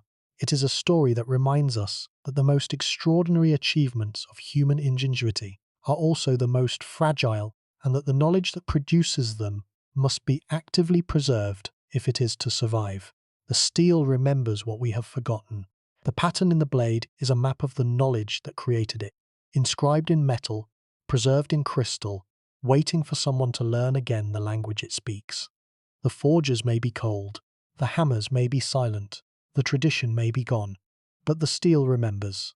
And as long as the blades survive, as long as the patterns remain visible, as long as the metal holds its secrets in the crystalline structure of iron and carbon, the story of Damascus steel is not over. It is waiting to be continued. The steel remembers what the smiths forgot. The carbon nanotubes that the medieval swordsmiths created without knowing it are still there, in the blades that survive, waiting to be discovered and understood by the scientists who study them. The cementite bands that produce the watered pattern are still arranged in the same configurations that the swordsmiths produced through their empirical techniques, still bearing the fingerprints of a process that the smiths understood through their hands and their eyes, but that modern science has only begun to explain through its microscopes and its equations. The gap between what the steel knows and what we know is the measure of the loss. The steel contains the answers to questions that we are still asking. It contains the record of temperatures, of hammer strokes, of cooling rates, of chemical reactions that occurred centuries ago and that produced a material of extraordinary properties. The record is inscribed in the crystalline architecture of the metal, in the arrangement of atoms and phases and boundaries that constitutes the microstructure of the blade. The record is there. The language in which it is written is the language of metallurgy, a language that we are still learning to read.